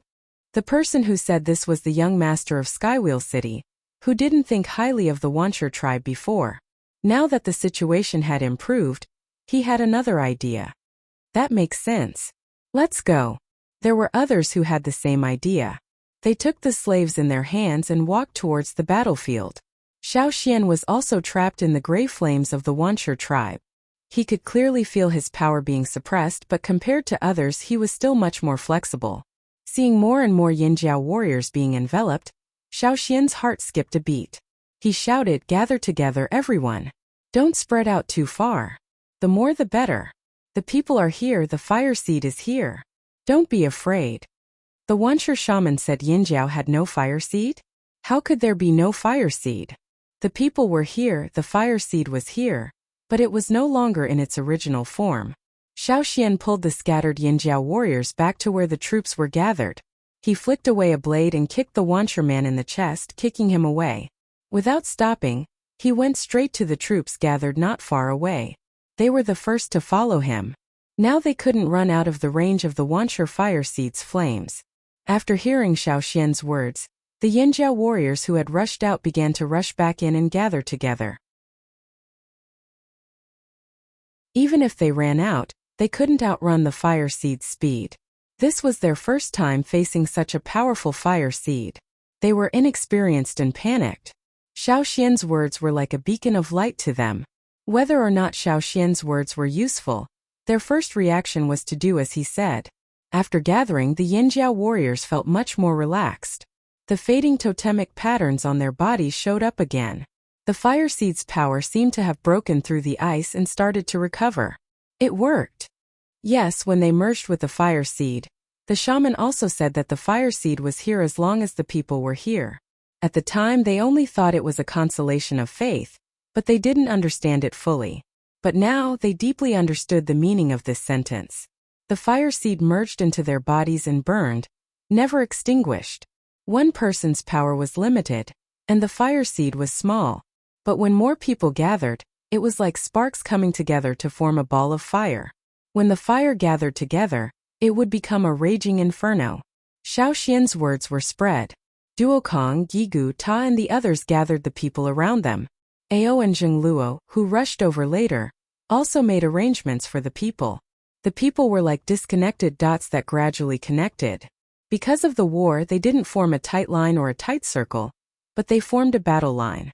As more and more people joined the battle line, under the mountainous pressure of the Wuxia fire seed, this battle line was like a red hunting knife, cutting into the enemy. The pressure from the Wuxia fire seed lessened. Even though the flames above them had accumulated to a terrifying height, the Yanjiao people had lost their fear of it.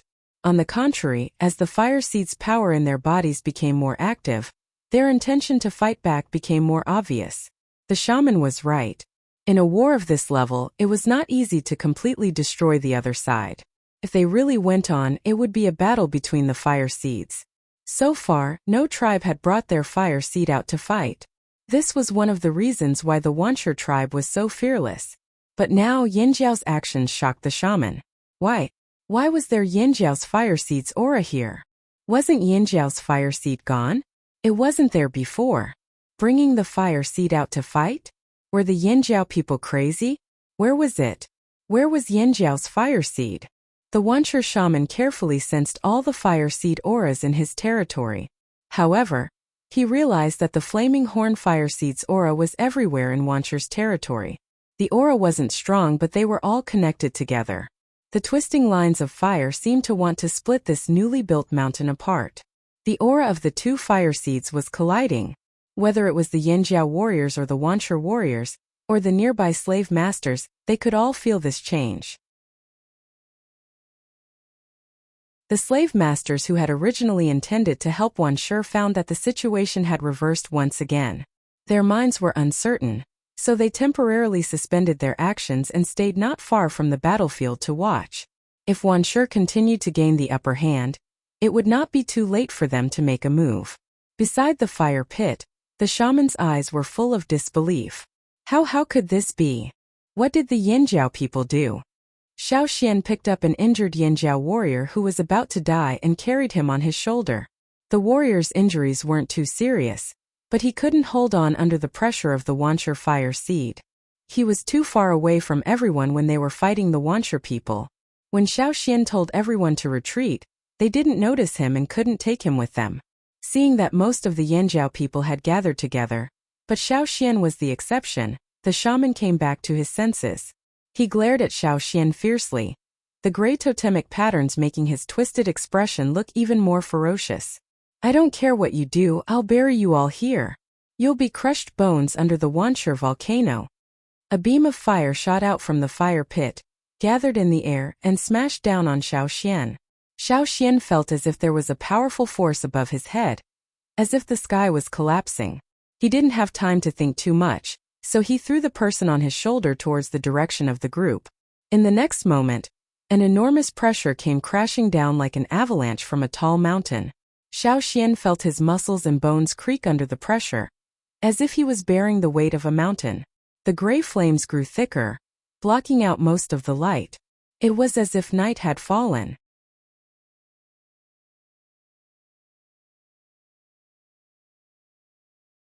Chapter 5:15. Xiao Xian. Xian, how are you? Someone shouted anxiously from the group. However, because of the dense gray flames, their vision was blocked and they could not see clearly. Especially where Xiao Xian was, it was the spot where the shaman had exerted most of his strength. Xiao Xian knew that the attack had been aimed at him. Even through the gray flames, Xiao Xian could feel the Wuxia shaman's venomous gaze on the other side of the flames. Xiao Xian was the leader of the first group to attack this place. How could the Wuxia shaman not hate him?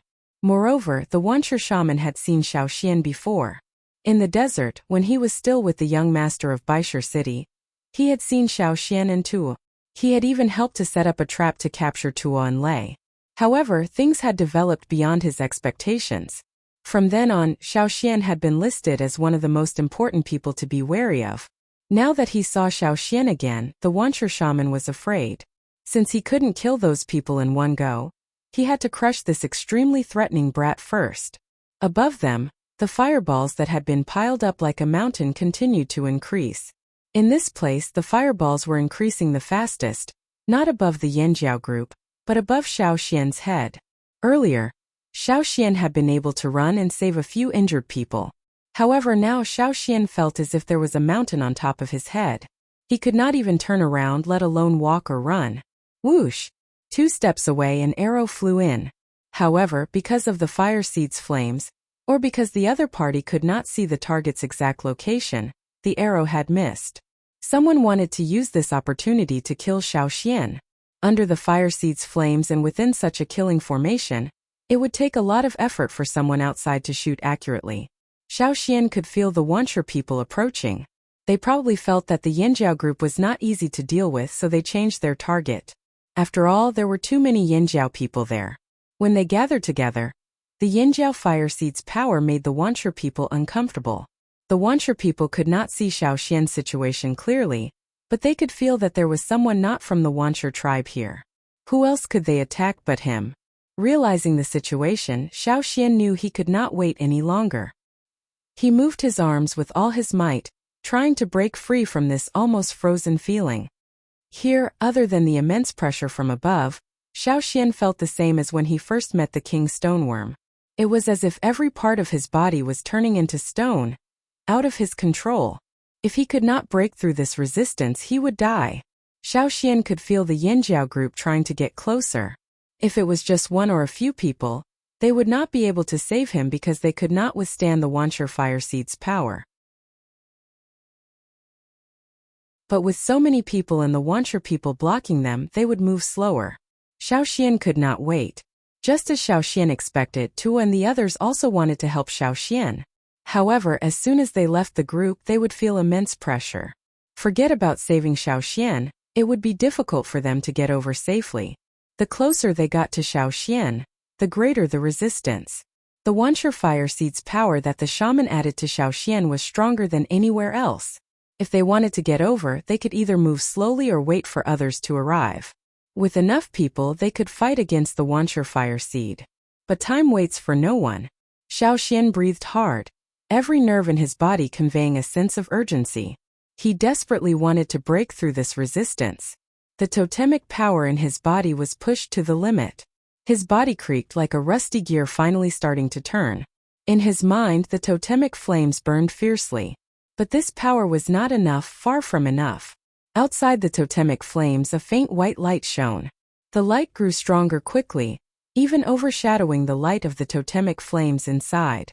Xiao Xian could not see through the egg-shaped light shield to see what the totemic flames inside looked like. If not for the red totemic power and blue power of inheritance extending from inside, Xiao Xian would have thought that the totemic flames were blocked off. Inside the egg-shaped light shield, threads of white light extended out along with the totemic power and the power of inheritance. They rushed to every part of his body like a torrent. As the energy surged into his body, his frozen and petrified blood seemed to be melting and boiling. His strength gradually recovered, and all the muscles in his body vibrated at a high frequency. His arm, which was holding the sword, was raised again with a creaking sound. Red flames shot out from Xiao Xian's body. This time, it did not come from the bone ornament he was wearing. The bone ornament seemed to have fallen into a deep sleep after the Broken Sea incident. Xiao Xian had not used the bone ornament's power for a long time. Now, the flames that shot out came from the surface of Xiao Xian's body.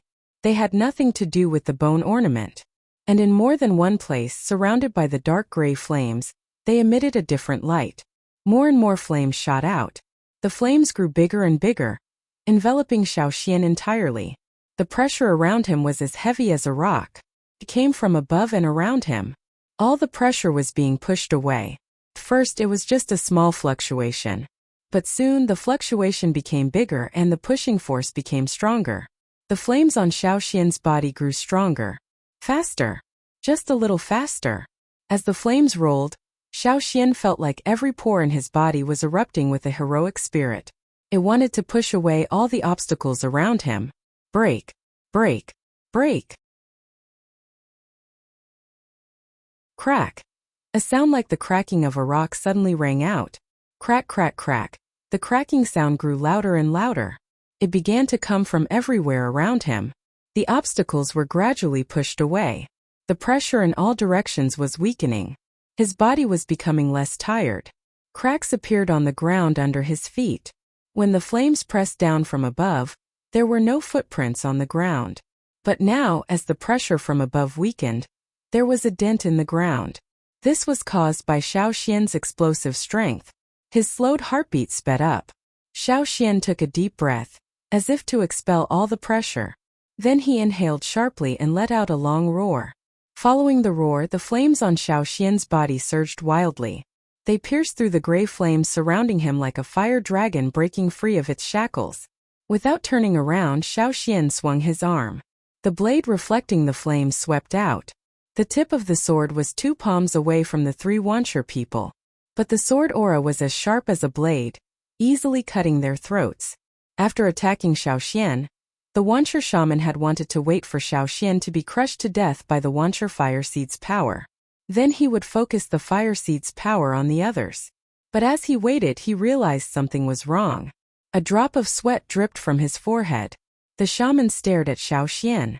At this time, Xiaoxian looked up.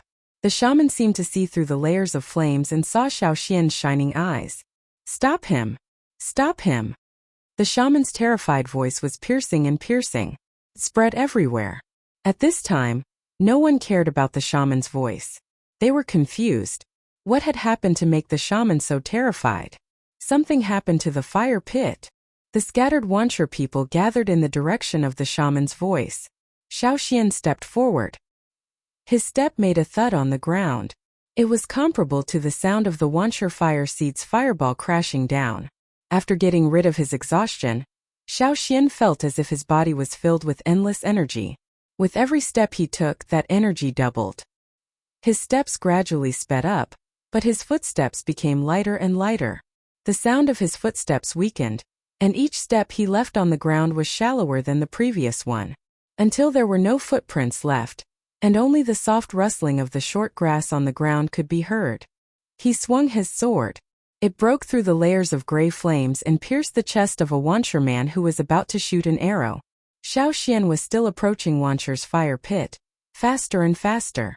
The Wuxia people who rushed over could not stop him in time. When they got close, they could feel a strong repulsive force. It was like another tribe's fire seed was burning here. The Wuxia shaman felt like he was facing a ferocious beast that had gone berserk with flames all over its body. Why was Xiaoxian able to break through the fire seed's suppression?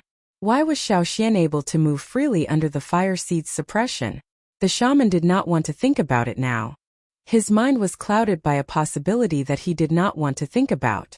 This thought made him feel like he had fallen into an ice cave. At this moment, the Wuxia shaman regretted not arranging more guards here. Then he realized with a start that he was doubting the fire seed of his tribe. Could the fire seed stop this person? This time he lost his confidence. Even the guards could not stop Xiaoxian. Xiaoxian was too fast. The shaman's vision was not affected by the gray flames. At this moment, all the gray flames in his vision faded. Everything around him became clear.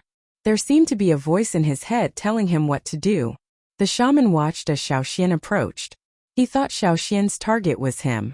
However, just as he was about to die, he realized that Xiaoxian had jumped 10 steps away from him. He jumped over his head and charged towards the fire pit behind him. The shaman's eyes almost popped out of their sockets. He could not believe that this person's target was the fire seed. He wanted to destroy the fire seed all by himself. Lunatic. This was a lunatic. If Yanjiao's fire seed was here, it might be possible. However, he was the only one here.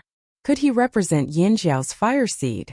The shaman had never heard of anyone who could fight a large tribe's fire seed alone. Jumping in meant death. But soon the shaman felt a pressure that made his heart stop beating. It pressed down from above and made him collapse on the ground.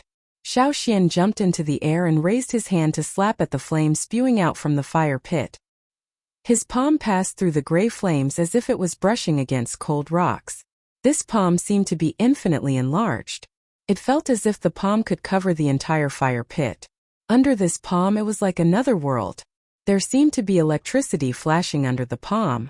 It was like a flash of light from the collision of clouds under the endless sky. Every time this palm pressed down, a portion of the gray flame mountain formed by the 10,000 stone stacks would crumble. The cracked gray flames exploded like rolling thunder. The air surged wildly like an avalanche sweeping down from the top of a mountain, setting off a deafening roar. The towering mountain that was unshakable like a giant trembled and collapsed. Everyone in the Wuxia tribe could feel this shocking change. At this moment, everyone who was fighting stopped what they were doing and tensed up to feel this change. In Xiaoxian's mind, the white light shield grew brighter. An unparalleled power was suddenly released. His palm pressed down again with the power to destroy the world. The battle of the tribes, the struggle for the fire seed, the battle of life and death. The others' despair, my glory. From now on, there would be no more Wuxia. Yinjiao would return to the peak. Destroy for me. Rumble. The mountain collapsed as if the world was splitting apart. The deafening roar of splitting mountains and splitting rocks was deafening, and even the air seemed to be continuously exploding. The wind blew wildly as if to kill everything. The mountain that the Wuxia people thought was indestructible, the sturdiest and most reliable guard, the most powerful mountain of fire seeds, was heading towards its end, just like their crumbling faith. The sound shook the heavens and the earth. It was as if waves had been set off. Wave after wave it spread far and wide. Even the people who had taken refuge in the forest could hear it clearly. In the lush forest, flocks of birds flew away in fright. Beasts roared and ran further away.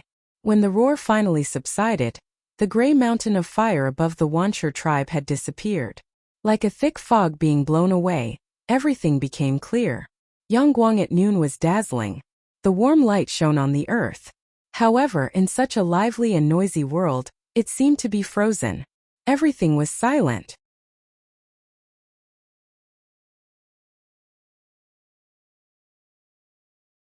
Chapter 5:16. Everyone was dumbfounded by this sudden change. What had happened? Actually, everyone knew what had happened. They just didn't believe it. An injured Yinjiao warrior was holding a weapon. He had been planning to fight to the death with the Wuxia people, but now he felt that his opponent had disappeared.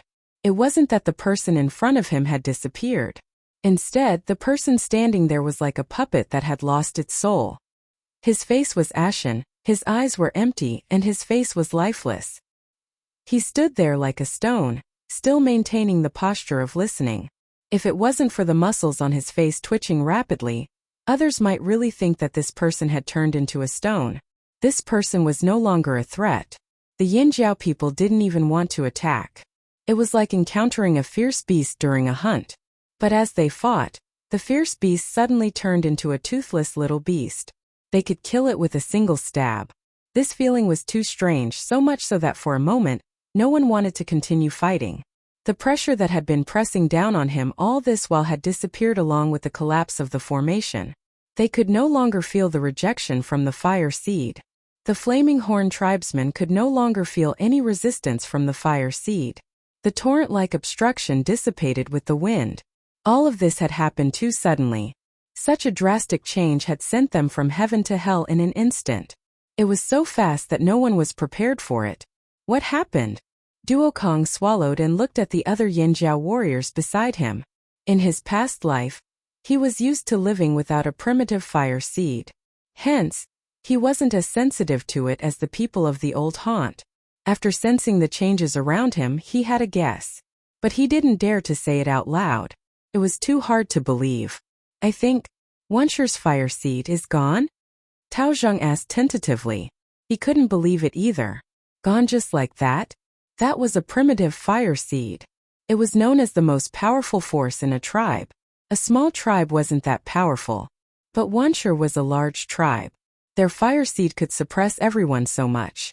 It was obvious how powerful it was. The power of fire seeds was also divided into strong and weak. In fact, after sensing the power of the myriad stone fire seed, the leaders decided to ignore the myriad stone fire seed for the time being and wipe out the myriad stone fire seed first. After that, they would mobilize the entire team to target the myriad stone fire seed. Otherwise, they would seek help from the shaman after this battle. They were all prepared to fight for a long time. Who would have thought that something like this would happen? Under the power of such a powerful Wuxia fire seed, there was actually someone who could destroy it? At this time everyone was thinking, who destroyed it? On the side of the Wuxia tribe, they were all like walking corpses. This sudden huge blow completely destroyed their psychological defense line. They didn't want to believe the possibility in their hearts, but the totemic power in their bodies was disappearing. This change was very obvious. The disappearance of power was accompanied by endless exhaustion. The weapons in their hands became heavier and heavier, and their legs seemed to be tied to boulders. It was difficult to move. The soreness in his muscles and the pain from the wounds all over his body became clearer and clearer. The totem tattoos on his body were fading and disappearing. Like firewood that had burned to the end, the flames would die out and the wood would turn to ashes. Turning their necks mechanically, they looked in the direction of the fire pit.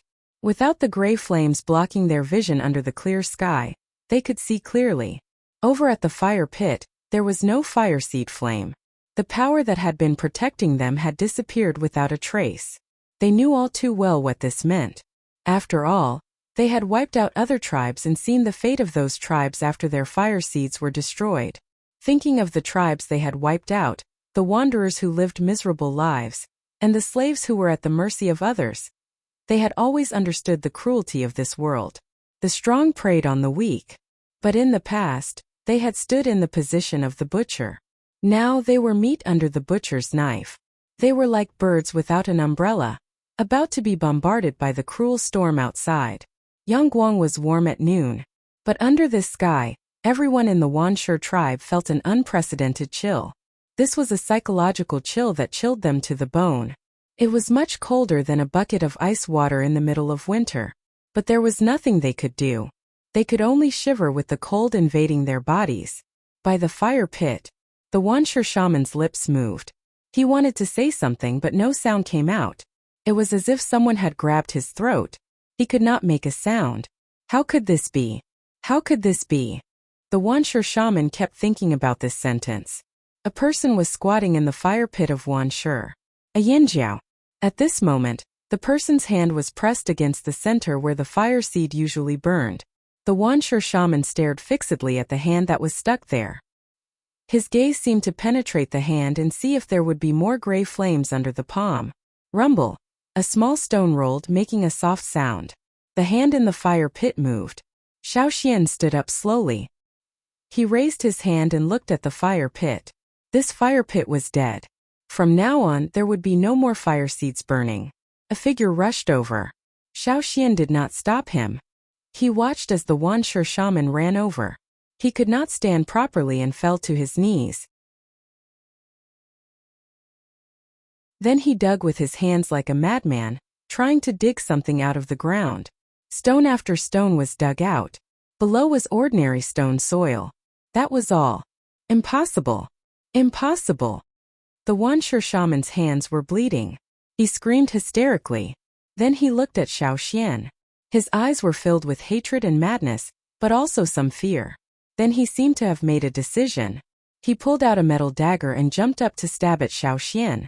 Xiaoxian just looked at him calmly, then stretched out 2 fingers and pinched the dagger that was coming towards him. It was a simple action, but it brought the Wanshi shaman back to reality. He had lost his strength. If he still had his strength, even if he was not a powerful warrior, he would not be so weak. His opponent could pinch him with 2 fingers. The Wanshi shaman did not let go of the dagger. He tried to push it forward, but the dagger did not budge. It was as if there was a solid wall in front of him. He could not move forward. Looking up at Xiaoxian's eyes, he realized that there was a strange light in Xiaoxian's eyes. Although the Wanshi fire seed was gone, the shaman still had some senses. He could feel that Xiaoxian's power was different from Wanshi's, Yanjiao's, or any other tribes. Was that really the fire seed's power? Thinking of Xiaoxian's hopeless jump and slap, the shaman kept replaying the scene in his mind. That was not the power of a normal tribesman. Definitely not. Who are you? The shaman muttered. Xiaoxian did not speak. Who are you? Who are you? Ignoring the shaman's screams, Xiaoxian flicked his fingers and pushed the dagger away. You're asking me? How would I know? Xiaoxian knew what the shaman was asking, but Xiaoxian could not answer. The shaman had said that to destroy the Wanshi fire seed, he had to follow the instructions of the fire seed in his body.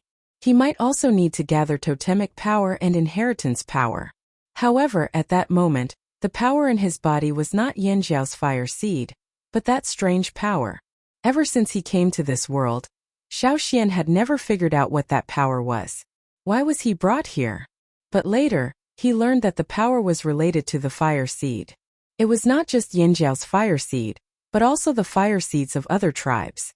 Xiaoxian looked the same as the other children in the tribe, but his awakening was different. Xiaoxian once brought back the stone given by the crocodile of the drumming tribe, but it turned out to be a water moon stone. It was said that only the drumming tribe could produce this kind of stone. Xiaoxian once went to the rain tribe. It was said that the ritual of praying for rain, which had not succeeded for thousands of years, succeeded. All of this was related to the power that brought him here. What kind of power was it? Xiaoxian could not tell. Turning around, Xiaoxian walked towards the direction of the tribe. There was no need to continue this battle. The Wuxia people gradually came to their senses. They had lost all their will to fight. When the Yinjiao team took a step forward, they retreated far away. Some people screamed in fear and ran away. This was like a signal. More and more people ran away from the opposing sides. Although the slave masters were shocked that Wuxia had been defeated much faster than they had expected, they were still satisfied with the current situation and the fate of the Wuxia tribesmen. They wanted to recruit the tribe warriors who had lost their fire seeds. Because they once had power, after losing it, they would definitely want to regain it. This was the best chance for the slave masters to intervene. Recruit. The slave masters who had shrunk away were like beasts that smelled meat. They all stretched out their claws. The flaming horns realized something was wrong. If the slave masters weren't here, they would be fine. After destroying the Wuxia fire seed, they had no interest in slaughtering the weak. However, with the slave masters here, it meant that the Wuxia people could regain their power and seek revenge. How could this be? Kill them. Kill them. Don't let them escape with the slave masters. Kill both the slave and the slave master. Zheng Luo shouted. Although the slave masters here were not strong enough, he still had to be careful. The three team leaders led some Yinjiao warriors to continue the chase. The two chiefs led the rest to clean up the battlefield, treat the injured, and count the dead. When Xiaoxian returned, he saw Caesar lying on the ground, curled up and licking its wounds. During the attack, Caesar and the others were mainly blocking the Wuxia beasts. That was why they were not with Xiaoxian. There were many bite wounds on its body from sharp teeth. It was covered in blood and there was a bloody hole on its back. It looked like someone had stabbed it with a spear. Hearing Xiaoxian's footsteps, Caesar's ears twitched. It stopped licking its wounds and turned to look at Xiaoxian. Xiaoxian's footsteps froze. One of Caesar's eyes was gone.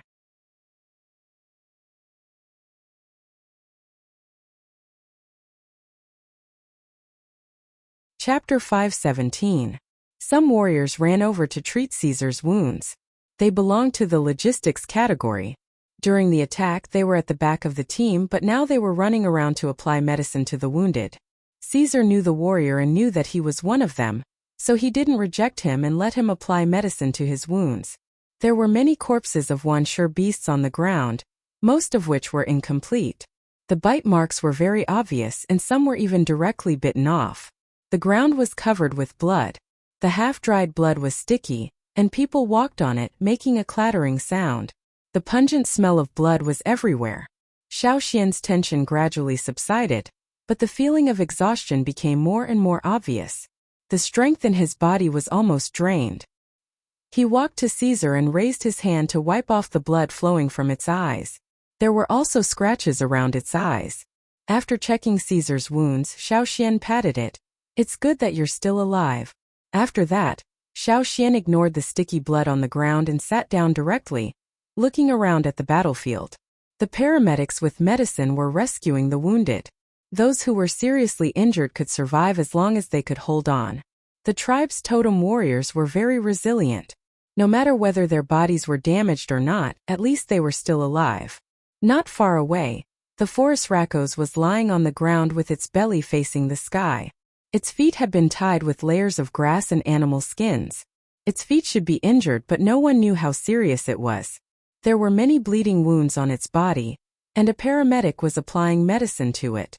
Generally speaking, the other beasts' injuries were different, but not much better than Caesar's. After all, facing the desperate attacks of the Wuxia beasts, even if they were ferocious beasts, they couldn't stay intact. However, these ferocious beasts' resilience was not worse than that of the tribe's warriors.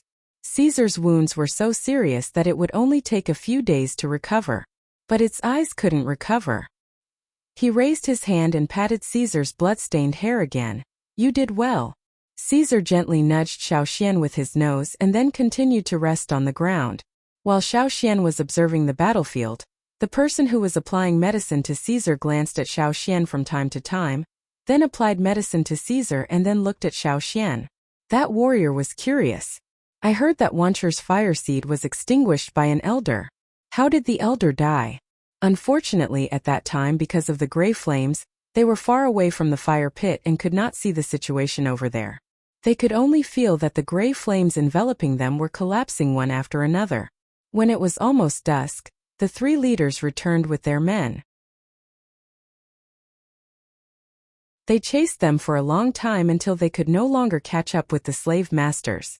Only then did they return. In the Wancher tribe, other than the Yanjiao people, there were only some prisoners of war that the Wancher tribe had captured. There were no other Wancher people alive. Now that the Wancher tribe was destroyed, the prisoners of war could not find a place to go. Aofeng and the others who wanted to leave could leave. Those who did not could stay and live here like the other wanderers around Yanjiao. Of course, they had to work for it. But if they were found to have bad intentions, they could not blame the sword for being merciless. The children and women of the Wancher tribe had been sent away. This was done when they were preparing for war. When we chased them, we found an underground cave. The women and children of the Wancher tribe should have been there. But when we found it, there were no living people there. There were some old people's corpses in the cave. They were killed, but there were no women or children. Oh, there were also some slaves' corpses. The Wancher people should have been taken away by the slave masters, Gigu said to the 2 leaders. In a defeated tribe, the survivors would become prisoners of war. In the hands of the slave masters, they would definitely become slaves. Once they became slaves, it would be difficult to escape. The Wancher tribesmen without totemic power tried to escape from the flaming horns, but only a few succeeded. This was due to the difference in strength and speed. The slave masters could only snatch a few of them away. The smarter slave masters had already robbed the Wancher tribesmen of their treasures. The Wancher tribe was history now. The Wancher leader Fu Wu had committed suicide. After the fire seed was extinguished, he stabbed himself and died. The Wancher shaman fell in the fire pit. When Xiaoxian turned to leave, he spat out blood and died. Using the fire seed's power had used up too much of his energy. If the Wancher fire seed was still there, he might have had a chance to breathe. But now that it was extinguished, he was like a lamp without oil. There was no way to live. Ao and Zhengluo quietly listened to the reports of the 3 team leaders who had just returned and thought to themselves. Today, the Wancher fire seed was extinguished. Those who were lucky enough to escape from the Yanjiao would become wanderers or slaves. If it was the Yanjiao, how could Yanjiao become like Wancher? Perhaps the disappearance of the primitive fire seed is a good thing. Ao sighed. This was the first time they had experienced a war like this. The first time they saw the destruction of a tribe's fire seed with their own eyes. The change in the primitive fire seed's form could prevent the fire seed from weakening. It could also prevent the possibility of being wiped out. The human race's situation was still developing in a good direction. Perhaps in the near future, all the tribes here would change. The primitive fire seed would become history, just like the other side of the sea. In the forest, the shaman and the others were still in a daze when they returned to the tribe. They still felt unreal. How long had it been? They were all prepared to sleep outside in the cave for a few days. But they had only gone yesterday and now they were back? Was it over? Not only the Yanjiao tribesmen, but the wanderers living in Yanjiao were also shocked. How could the arrogant Wancher tribe be gone? Many of them were still planning to run away if the situation went south, but they were told that the war was over. In a few days, they would be moving to Wancher's former territory to build houses and reclaim land. The Flaming Horns planned to plant crops there, mourning the dead, comforting the wounded, taking over Wancher's land, resettling the wanderers, planning the land outside the forest. Yanjiao was very busy. Yanjiao took over all of Wancher's belongings. After robbing for so many years, they had stockpiled a lot of things. But now they were all Yanjiao's. Without the threat of Wancher, they would naturally expand their territory. Although the forest was big, it wasn't suitable for large-scale farming and breeding. There were too many beasts and they couldn't defend against all of them. Outside the forest, however, it was much more convenient. While Yinjiao was busy, the news of Wanchu's destruction spread to all the tribes. When the chief of the Mang tribe heard the news, his first reaction was disbelief. But he received news that the slave masters had been driven out of Wanchu's territory and went to other places. Some people went to Wanchu's territory and found that the people living there were all Yinjiao people. Everything he heard proved the credibility of the news. Really? Huang Yi still couldn't accept it. How long had it been? How long had it been since they came back from Yinjiao? Yinjiao said, if you can do it, you can do it.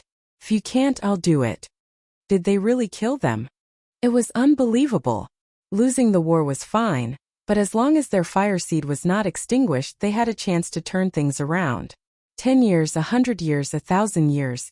As long as their fire seed was still there was hope. But there were many kinds of defeat. Wanchu was not only defeated, but their fire seed was also extinguished. It was the most complete kind of defeat. There was no chance for them to make a comeback.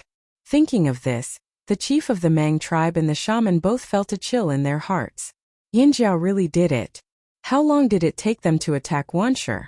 Why is there no news at all? Asked the chief of the Mang tribe. Since Yinjiao's fire seed became abnormal, they had sent people there.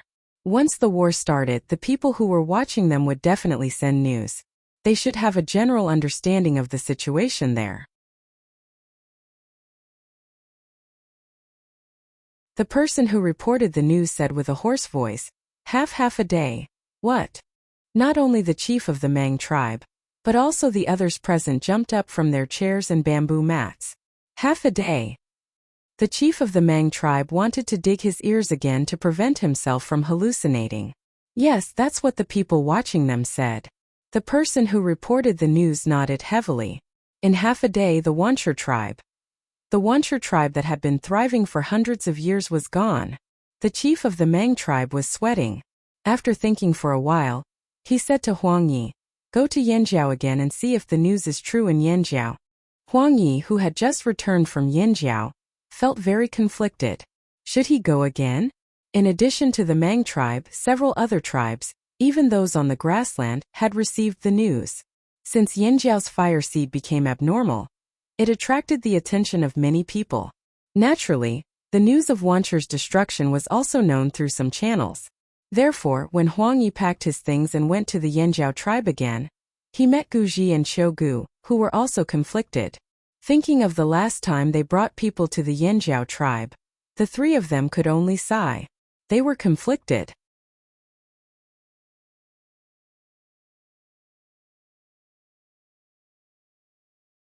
Chapter 518. After the war ended unexpectedly, the Yinjiao tribe was busy every day. The fearsome beast forest was in the direction of the Wanchu tribe. People came and went every day, and the sound of trees being chopped or hammered could often be heard. Because the Yinjiao tribe wanted to take over the Wanchu tribe's territory, they planned to open up a path to transport supplies from the tribe in the forest to the Wanchu tribe. In the past, it wasn't difficult to walk in the forest, but it was more troublesome to open up a path.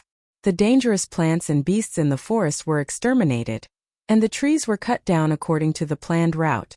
The cut-down trees were transported to the side to build houses for the people. The uneven places on the ground had to be smoothed out, otherwise, it would not be good to pull the cart in the future. Therefore, when people walked past here, they often saw bare-chested Yinjiao warriors hammering the ground with large stone hammers. The ground shook with the thuds. Hurry up and pull it out, or I won't be able to hammer it. A warrior with a large stone hammer yelled at his companion, wiping his sweat. In the place he pointed, there were trees that had been chopped down. The roots were still there. If they wanted to make the ground firm, they couldn't leave the wood behind. Wait, there's a big rock underground. I'll dig it out first, then you hammer it. Seeing this, the warrior who was hammering the ground put the stone hammer aside and sat on the grass to rest. He looked back at the result of his hard work over the past few days. A smooth dirt road stretched from the tribe's position to here. There was no longer the dangerous atmosphere of the forest. He couldn't help but feel proud. Thinking of something, he couldn't help but ask his companions, "Hey, I heard that the chief wants to trade for some cart-pulling beasts from the Lu tribe. Do you think horses or cows are better? Horses. Horses can pull carts, ride them and run fast. Cows. What's so good about horses? Cows can pull carts and run fast, and I heard they can pull plows too. And cows have horns, they look more powerful. Cows and horses are the same, but the Lu tribe's bird eggs are better, a warrior said. TSK, the eggs of the Lu tribe are bigger than the eggs of the other tribes. Let me tell you, when we were on the other side of the sea, our tribe raised ducks. They were brought back by Great Elder Xiaoxian. They also had duck eggs which could detoxify poison. It's a pity that the duck didn't come with us. Speaking of the Great Elder, he came out of the same cave as me. Ku recalled a long time ago, before they came to the old haunt and awakened their totemic power, they lived in a cave at the foot of the mountain. Hearing Ku's words, the others stopped bragging and gathered around to look around. Seeing that no one else was near, they lowered their voices and asked Ku, "Hey brother, tell us about the Great Elder back then. Was he very powerful?" Back then, Ku recalled the thin and small figure in his memory. No one would believe that the person back then had grown to such an extent. At this moment, the first elder that these people were talking about was frowning and biting the end of his pen. "How do I write it? How do you want me to write it?" Xiaoxian looked at the empty animal skin scroll. He had bites on the wooden handle of the brush, leaving bite marks on it. Xiaoxian didn't have this habit before, but these days he was forced to bite the pen because of the task assigned by the shaman. In half a day, the shaman destroyed the fire seed of the Wanshi tribe. This surprised and delighted the shaman. As the first large-scale victory in 1,000 years, it must be recorded and passed down to future generations. This was a shining point in Yinjiao's history. It couldn't be missed. And to record this significant historical event, how to extinguish the fire seed was a very important part. The shaman couldn't write this part, so Xiaoxian had to write it himself. But here came the problem. Xiaoxian couldn't write it. How to extinguish the fire seed was almost an instinctive reaction, like a dream. After the fire was extinguished, he recovered and rested, but the process of extinguishing the fire was a little vague. Now, no matter how hard Xiaoxian tried to recall, it was difficult for him to remember the key parts. First of all. Second, what Xiaoxian wrote down was to be passed down to future generations of Yanjiao, so he had to be careful. Words and sentences had to be carefully chosen. Otherwise, the future generations of Yanjiao would be affected. As the Great Elder, he had to have the momentum and dignity of the Great Elder. According to the habits of the ancestors, the animal skin scrolls that recorded important events were all written concisely and clearly, with the key points highlighted. They also had special idiomatic sentences. In their eyes, this was the most solemn way of writing, so Xiaoxian had to learn from them. However, Xiaoxian's habit of using words was obviously different from others. With a long sigh, Xiaoxian looked sideways at Guizhe on the other side of the table. As the successor of the shaman, Guizhe was also given a task and had to write a lot of things. Looking at the 3 animal skin scrolls next to him, Xiaoxian didn't even need a draft. Noticing Xiaoxian's gaze, Guizhe raised his head and looked at Xiaoxian in confusion. "Cough, Guizhe. Lend me your animal skin scrolls to copy." For reference, Xiaoxian said. Guizhe didn't expect Xiaoxian to ask this question. Generally speaking, whether it was the shaman or the successor of the shaman, the animal skin scrolls they wrote couldn't be casually shown to others, because most of what they wrote contained some of the tribe's secrets. Even most of the people in the tribe didn't know about it. However, Xiaoxian, as the Great Elder of the tribe, was qualified to look at the animal skin scrolls. Moreover, it seemed that there was nothing he didn't know about what was written.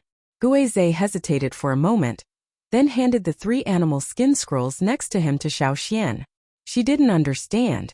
It was just an animal skin scroll, why did he have to be so hesitant? Xiaoxian used Guizhe's words as a reference and made a draft.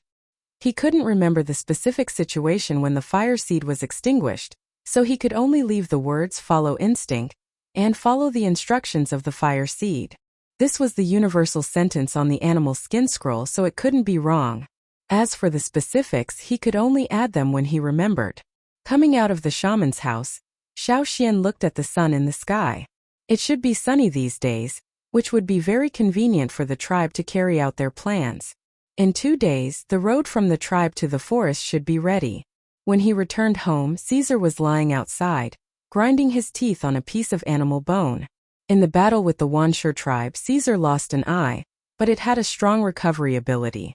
As a branded ferocious beast, it also had the power of the Yinjiao's totem, but it couldn't merge with the fire seed. With the power of the totem, it could naturally recover faster. In the Battle of Wuxia, it killed the most Wuxia beasts in the tribe. Caesar was more seriously injured than the others, but in terms of recovery ability, it was better than the others. When Caesar was able to hunt in the forest, the 2 beasts in the Yangguang's house were still resting. The forest Rakos was still lying on its back because of its foot injury. When they came back from the Wuxia tribe, it was Guang who carried it back. According to the tribe's secret engraving technique, the descendants of the ferocious beasts in the tribe would become ordinary beasts again. The influence of the engraving technique would only exist in their generation. In the future, the tribe would choose the best ones from their descendants to engrave. Because of Caesar's eye injury, Xiao Xian made an eye patch with animal skin to prevent the wound from rubbing dust and stones or getting infected by branches in the forest. At first, Caesar wasn't used to it and always wanted to scratch it with its claws. Now it was much better. Sometimes when it went out to hunt, it would rub off the eye patch. Old Ku would replace it with a spare one and make a few more. The wound was almost healed, but Caesar's right eye was gone and couldn't recover. In the future, Caesar could only see with one eye, which might affect its hunting. Recently it spent more time hunting, so it was getting used to it. Old friend, it's okay if you can't catch any prey. I'll take care of you. Xiao Xian checked Caesar's recovery and made sure there was no more infection.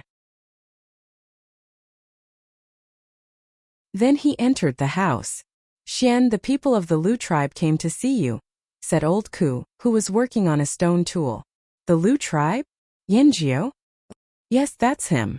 When they heard the news of Wuxia's destruction, the people of the Lu tribe all cheered. That scourge was finally gone. Now, the people of the Lu tribe came to Yinjiao eagerly. The Wuxia tribe was leveled. Houses, animal pens and fields were rebuilt on the ground. The people of the Lu tribe also gave free guidance to the people who built the animal pens. They taught them how to make the construction more convenient and the animals they raised would be better. Xiao Xian guessed that Yinjiao wanted to discuss with him about raising young beasts. Now that the tribe's territory had expanded, new animal pens were built one by one. Naturally, there was more demand. A few days ago, when the people of the Lu tribe came, they mentioned that Yinjiao was very willing to make a deal with Yinjiao.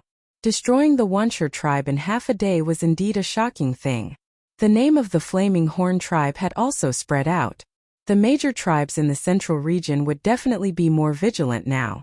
However, they didn't dare to offend the Flaming Horn tribe. Otherwise, they wouldn't have tolerated the Wuxia tribe for hundreds of years without fighting.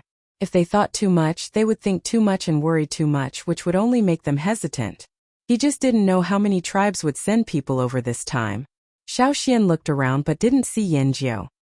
He heard that Yinjiao went outside the forest to guide the construction of animal pens. He would probably come back later. Xiao Xian wasn't in a hurry. He turned around and went to the Wanderers area. The Wanderers had been living on the edge of the forest for 2 years.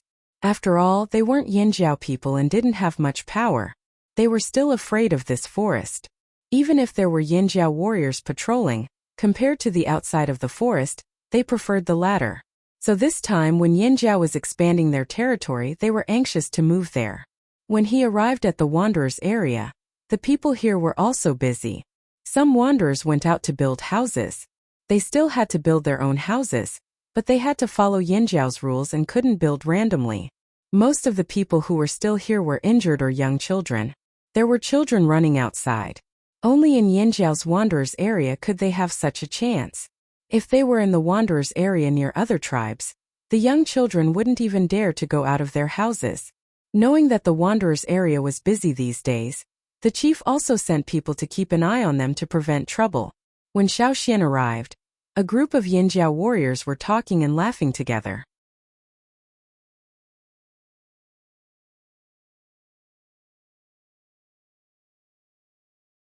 Chapter 519. As soon as they saw Xiaoxian, the group of people who were chatting and laughing immediately stood up straight. Although Xiaoxian was about the same age as them, and even younger than many of them, everyone in the Yanjiao tribe was in awe of this great elder. Especially after the Battle of Wanshi, Xiaoxian's status was almost higher than the two chiefs. The group of people who were guarding here was to prevent the wanderers from causing trouble. If they found any trouble, they would stop them. If not, they would just chat on the side. They didn't expect to meet Xiaoxian here. At this time, the mood of this group of people was like a student who was absent-minded in class and suddenly found the principal standing behind him. Maybe the people who were guarding here weren't asked to do anything, but they were really relaxed at this moment. So when they saw Xiaoxian, they looked away guiltily, and then quickly glanced at Xiaoxian from time to see if the great elder was angry.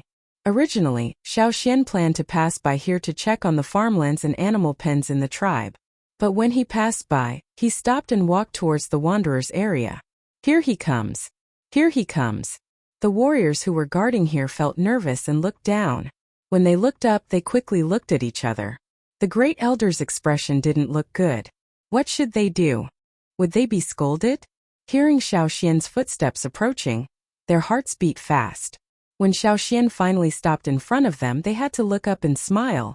Great elder. You've been guarding here all this time? Xiaoxian asked. Yes, we've been here all this time. We've been guarding here since dawn this morning. Nothing happened in the wanderers' area, the leader replied. What about before? Was it also you? Xiaoxian asked again. Yes, we and another group took turns guarding here. But we weren't here at night. There were other patrols. The leader said. He was secretly anxious. Did the great elder find something wrong? However, they had been guarding this place the entire time and hadn't noticed anything out of the ordinary. Xiaoxian didn't ask any more questions. Instead, he walked towards a house not far away. The team members who stayed behind looked at each other. Then the leader made the decision to follow Xiaoxian. If Xiaoxian noticed anything unusual, they could make up for it. Xiaoxian walked towards a very ordinary wooden house. Looking at its appearance and materials, it was indeed a very ordinary house in the wanderers' area. However, this house was quite far away from the other houses. In this area there was only this house, as if it was isolated. There was a layer of dust on the stone at the entrance, and where the stone was sunken, the dirt had formed a clump on the stone. It was obvious that no one had sat on it for a long time. This house was the place where Xiaoxian had found the longevity leaf that recorded the knot divination technique. Since then, no one had come to this house. When the outsiders were discovered, the wanderers were told that there were defectors. The other people who lived in the wanderers' area were anxious to separate from this house. They were afraid of being misunderstood. They were afraid of being suspected of being involved with the defectors and being driven out. Because Xiaoxian had told the patrols to pay attention to the surroundings, there were often some patrolling soldiers walking around. Now, the wanderers who lived in the surrounding area had moved away, as if they were avoiding the plague. Therefore, this isolated situation appeared. Xiaoxian didn't go in immediately. He walked around the outside of the house, and then stopped at the window. There were some subtle scratches on the window frame. If one didn't pay attention, it would be difficult to notice. The scratches looked relatively fresh, and it didn't look like they had been there for a year or two. Although there was a layer of dust on the window frame, if one looked carefully, they would find that the dust there was thinner than other places, as if someone had gently blown it. Has anyone gone in here recently? Xiaoxian asked. No, at least when we were here, we didn't see anyone go in. The leader hurriedly said. Because they knew that this place was the focus of attention, if they were guarding here, they would definitely pay more attention. They wouldn't go in easily, and they wouldn't make this kind of mistake. Why don't I ask the people from the other team? The leader asked. Not now. Xiaoxian opened the door and walked into the house, but the following team didn't dare to go in easily. They knew that something must have happened in this house, and they wouldn't step in without permission.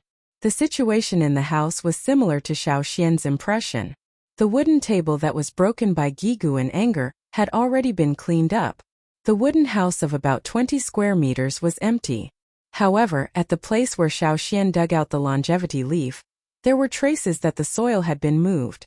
Although the other party was very careful, it was still moved. There was a difference in the color of the soil. If it had been a while, it might not be obvious, but now the traces were still relatively fresh. Someone should have been here within the past 3 days. Someone has been here, Xiao Xian said as he suddenly looked in a direction and quickly walked out of the house. Seeing Xiao Xian's expression, the team guarding the Wanderer area knew that things had changed. They were about to follow, but Xiao Xian stopped again. They ran fast. Xiao Xian stared in a direction. He had just sensed an aura that didn't belong to the Yanjiao tribesmen. Since the Battle of Wanshi, his perception of the fire seed had become sharper. In addition, the other party should have been moving. If that person had been approaching here, Xiao Xian would have sensed it. However, the other party was too cautious. He seemed to have noticed Xiao Xian's gaze and decisively left quickly. Hearing Xiao Xian's words, the faces of the guards changed. Grand Elder, you mean there's an outsider? This outsider was naturally not a wanderer, but someone from another tribe who had snuck in. Yes, you guys should pay more attention these few days. Try to use the power of the fire seed to sense the intruder, Xiao Xian said. The fire seed had already merged with everyone's body. If they used the power of the fire seed to sense the intruder, even if they couldn't immediately detect it, they would at least be able to sense it when the intruder was right in front of them. The benefit of merging with the fire seed was that the fire seed's sensing ability was strengthened. If the Yanjiao tribesmen only had a vague sense of their tribe's bloodline in the past, now it was very clear. This was also the difference between the Yanjiao tribesmen and the other tribes. Outsiders didn't know this. Yes, the guards hurriedly promised. They didn't doubt Xiao Xian's words. If the Grand Elder said it was true, then it must be true. An outsider sneaking in was no joke. They couldn't afford to let their guard down. At the same time, they were annoyed that an outsider had appeared in the area they were guarding. Although it wasn't considered a dereliction of duty, they didn't realize that this threat was real. Xiao Xian asked them to inform the other patrolling guards to tighten the security. Then, he walked around the Wanderer area and didn't find anything, so he went to the tribe's fields. Not long after, Duokong and the other 2 team leaders came looking for him. When the patrolling guards in the tribe were informed that an outsider had sneaked in, they naturally knew about it. Who could it be? The few large tribes that haven't made any moves? Duokong asked. No, Gigu's face darkened. It could also be a bandit. He had already heard from the others that Xiao Xian had gone to that house. He knew what Xiao Xian was suspecting. What made him angry was that they still hadn't caught the intruder. Now the intruder might have appeared again. I don't know if the intruder this time is from the same group as the 2 from before. Although the 2 of them had snuck in, they didn't have any killing intent. But if it was someone else this time, I can't be sure what they would do. Xiao Xian was also on guard. Also, the intruder is very cautious and escapes quickly. It'll be hard to catch him. No matter what, strengthen the patrolling guards. To guard against a bandit, we can't just look at their appearance. They have too many tricks up their sleeves. We might not be able to recognize them just by looking at their appearance. We can only identify them from their roots. Strengthen the patrolling in the Wanderer district. Xiao Xian voiced his guess. They can't be hiding in the houses of other warriors in the tribe. Otherwise, they would have been discovered long ago. They can only be hiding in the Wanderer district or outside the tribe. The 3 team leaders nodded. Identification at the level of the fire seed was the most accurate. The infiltration of an outsider made the Yanjiao warriors, who had become complacent after destroying the Wanshi tribe, finally calm down. It was just the Wanshi tribe. In this world, there were many people stronger and more difficult to deal with than the Wanshi tribe. The bandits were one of them. As an alternative group, the robbers were indeed mysterious and gave people headaches. Even the Mang tribe and the 8 Limbs tribe had been infiltrated by the robbers, and more than once. Until now they had not been caught. One could imagine how cunning they were. Moreover, Xiao Xian wanted to find the person who had snuck into Yanjiao and hid the longevity leaf in the house.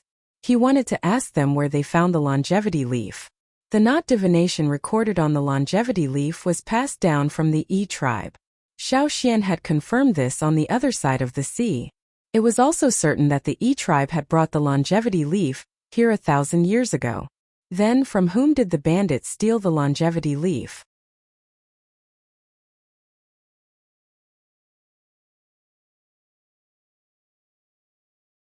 Chapter 520.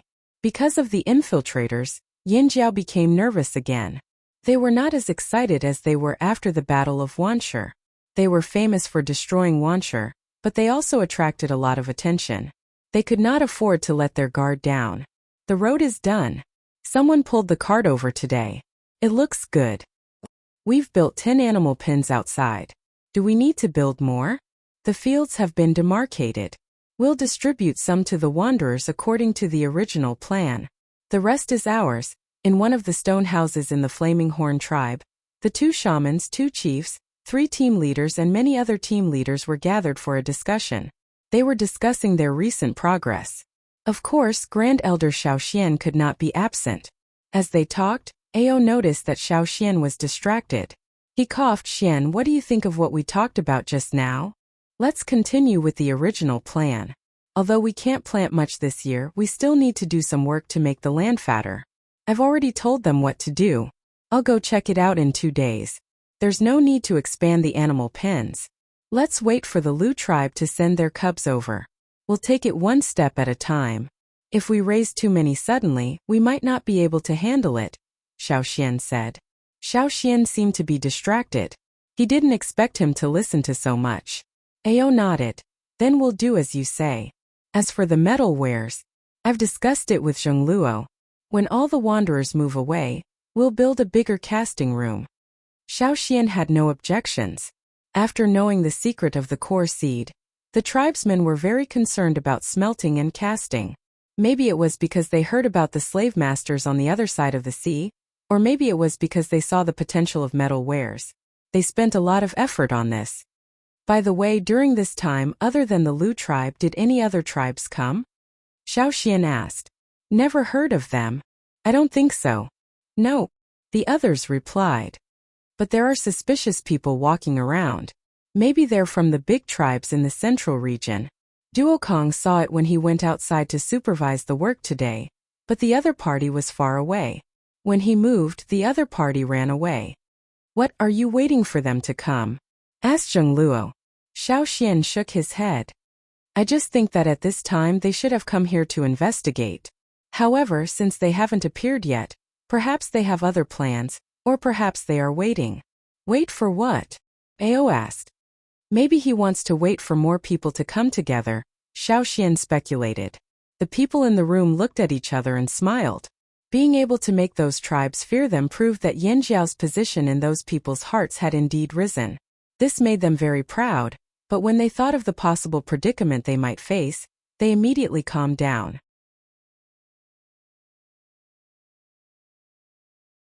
In any case, no matter how big the challenge was, they would face it head-on. If the people from the Hui tribe come, let me know, Xiao Xian said. Okay, if I see anyone from the Hui tribe, I'll send someone to find you. Ao knew why Xiao Xian called the people from the Hui tribe back, so he immediately agreed. 2 days later, as Xiao Xian had guessed, people from several tribes came together. The leaders of the Mang tribe, 8 Limbs tribe, and Feather tribe were the same 3 people as last time. However, this time the Thousand Masks tribe, Tianshan tribe, and Longboat tribe were with them. The Hui tribe did not come with them. They arrived one step behind but not far from each other. In a place like this where information did not travel quickly, they must have some special means of communication to be able to gather together. When the 7 tribes arrived, Xiao Xian was in the forging room with a few blacksmiths, thinking about how to improve the bronze wares. Although they knew some theoretical methods, there were always some mistakes in the implementation. There were not many weapons that were up to standard, let alone good or even high-quality ones. They did not even see a shadow of those. They're already here? Xiao Xian put down the bronze axe in his hand and went out with the warrior who came to inform him. Yes, the shaman and the chief are with them now. But the shaman said you're busy, so you don't have to go if you don't want to. The warrior who brought the message briefly explained to Xiao Xian. How many people from the Hui tribe came? How did they come? Xiao Xian asked. The warrior thought for a moment and said, "About 10. They should have flown here on eagles. I saw 3 giant eagles. They were big enough. One of them was even bigger than a cha-cha." "Who's the leader?" "A man called He-Shi." He-Shi Xiaoxian remembered. When they went to the desert, He-Shi was with the Hui tribe. As an elder, He-Shi helped Xiaoxian several times during the desert trip. It was better than the other tribes who ignored him. After getting a general idea, Xiaoxian knew what was going on. The other tribes felt that they did not have a good relationship with Yanjiao before. This time they came together with confidence. However, this time they seemed to have lowered their stance. It might not be because of Yanjiao's destruction of Wanshi. Perhaps their ultimate goal was still the fire seed. This was the key reason why they were forced to lower their stance. In comparison, the relationship between the Hui tribe and Yanjiao was not so bad, so they did not feel much psychological pressure. Xiaoxian waited for the other side to finish talking before he went over. The people from the 7 tribes were arranged to stay in some newly built houses outside the forest. They were not allowed to get close to the other tribes in the forest. Xiaoxian asked someone to take him to the resting place of the Hui tribe.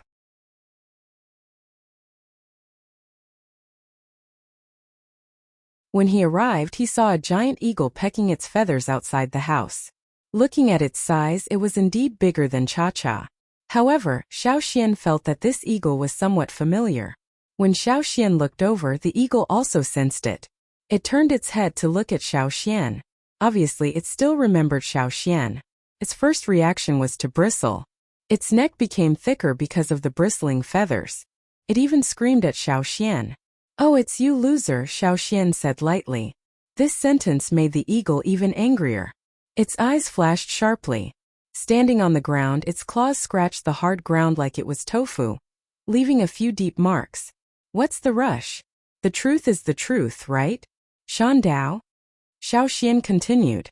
This eagle was the one he had met when he went to the grassland to pick up wanderers. He had fought with the traveling team of the Dishan tribe at a trading rest place. At that time, this eagle had been badly beaten by Cha-Cha. Therefore, Xiaoxian was right to call it a loser. At that time, this eagle was not so big. It was about the same size as Cha-Cha. Now it had changed so much. This was not the result of natural growth. It must have gone to the Eagle Mountain, so it changed. The people of the Hui tribe in the house heard the cry and quickly came out. Some of them knew Xiaoxian, such as the one who fed Shan Dao. "It's Xiaoxian, the great elder," Gula said with a smile. Today, he asked the other Yanjiao people about Xiaoxian. Only then did he know that Xiaoxian had become the great elder of the whole Yanjiao tribe. Moreover, judging from the expressions of the Yanjiao warriors when they talked about Xiaoxian, it was definitely not because of connections. "Oh, it's Gulao." Xiaoxian also recognized the leader of the Hui tribe's trading team. "Great elder Xiaoxian, what brings you here at this time?" Gulao was very happy to see Xiaoxian. It was rare to see someone he knew, so he wanted to talk with him. He also wanted to know more, but he began to feel uneasy when he thought of something. "I heard that Cha-Cha went to the Hui tribe 2 years ago and left with several eagles of your tribe. Is that true?" Xiaoxian asked directly. "It really came." Guele's eyes flashed with worry. He nodded and said, "Yes, they went to Eagle Mountain together. Some of the giant mountain eagles living in our tribe's territory are about to go to Eagle Mountain, but..." Seeing Xiaoxian staring at him and waiting for him to continue, Gula paused and continued. "The one from your tribe went in and didn't come out." "It went into Eagle Mountain and didn't come out?" Xiaoxian asked. Gula nodded. "That's what Shan Dao and the others told us. According to the rules of the giant mountain eagles, only those who came out after entering Eagle Mountain would be considered successful.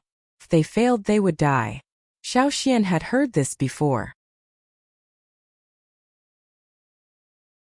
Everyone in the Hui tribe knew this, so they didn't dare to say it out loud. Other than Cha-Cha, the rest of the eagles that went to Eagle Mountain returned. How could the Yanjiao people not have any ideas? Xiaoxian was silent for a while. He asked Shan Dao a few questions and asked Gula to translate. He could understand Cha-Cha's actions and cries, but he didn't know what the eagle was trying to say. Xiaoxian wanted to ask about the details of their trip to Eagle Mountain, but this seemed to touch on the eagle's secret. Shan Dao avoided talking about it, and even Gula didn't know. So, as long as it was about how to get to Eagle Mountain, or what happened on the way, the eagle wouldn't tell them. Since he couldn't get an answer, Xiaoxian could only change the question. When Cha-Cha arrived at Eagle Mountain, how was he? Xiaoxian asked. Very good. Gula replied. So good that he could throw stones at other eagles. Was he injured? Injured, but not seriously. The others were all injured. Did he rush into Eagle Mountain by himself? Yes. Oh. After asking some questions, Xiaoxian didn't understand. How long had it been since the last time he went to Eagle Mountain? Why would he go there again? Some adult eagles might not go there again for 20 or 30 years. Even if he went there frequently, it might not be effective. Plus, he would have to take greater risks. What was Cha-Cha trying to do? Did he want to kill himself in Eagle Mountain? That couldn't be. That guy wasn't a suicidal eagle. Xiaoxian couldn't figure out why Cha-Cha would go to Eagle Mountain. He couldn't go there directly to find him. He only knew the road that led to Eagle Mountain. After coming here, he didn't know which other road led to Eagle Mountain. After thanking Gula, Xiaoxian didn't stay any longer. He thought about it as he walked towards the newly cultivated fields. As he walked, Xiaoxian stopped in his tracks. He felt two familiar auras. They were not from the Flaming Horns, nor were they from any of the tribes that came here. You're tuning into the Li Mei's Wuxia Whispers YouTube channel. We're so grateful for your support, and don't forget to subscribe to join us on this incredible journey through captivating stories. Your generosity through donations truly makes a world of difference, as it's the primary source of revenue that allows me to expand and enhance this channel for you. Thank you from the bottom of my heart for being a part of this adventure.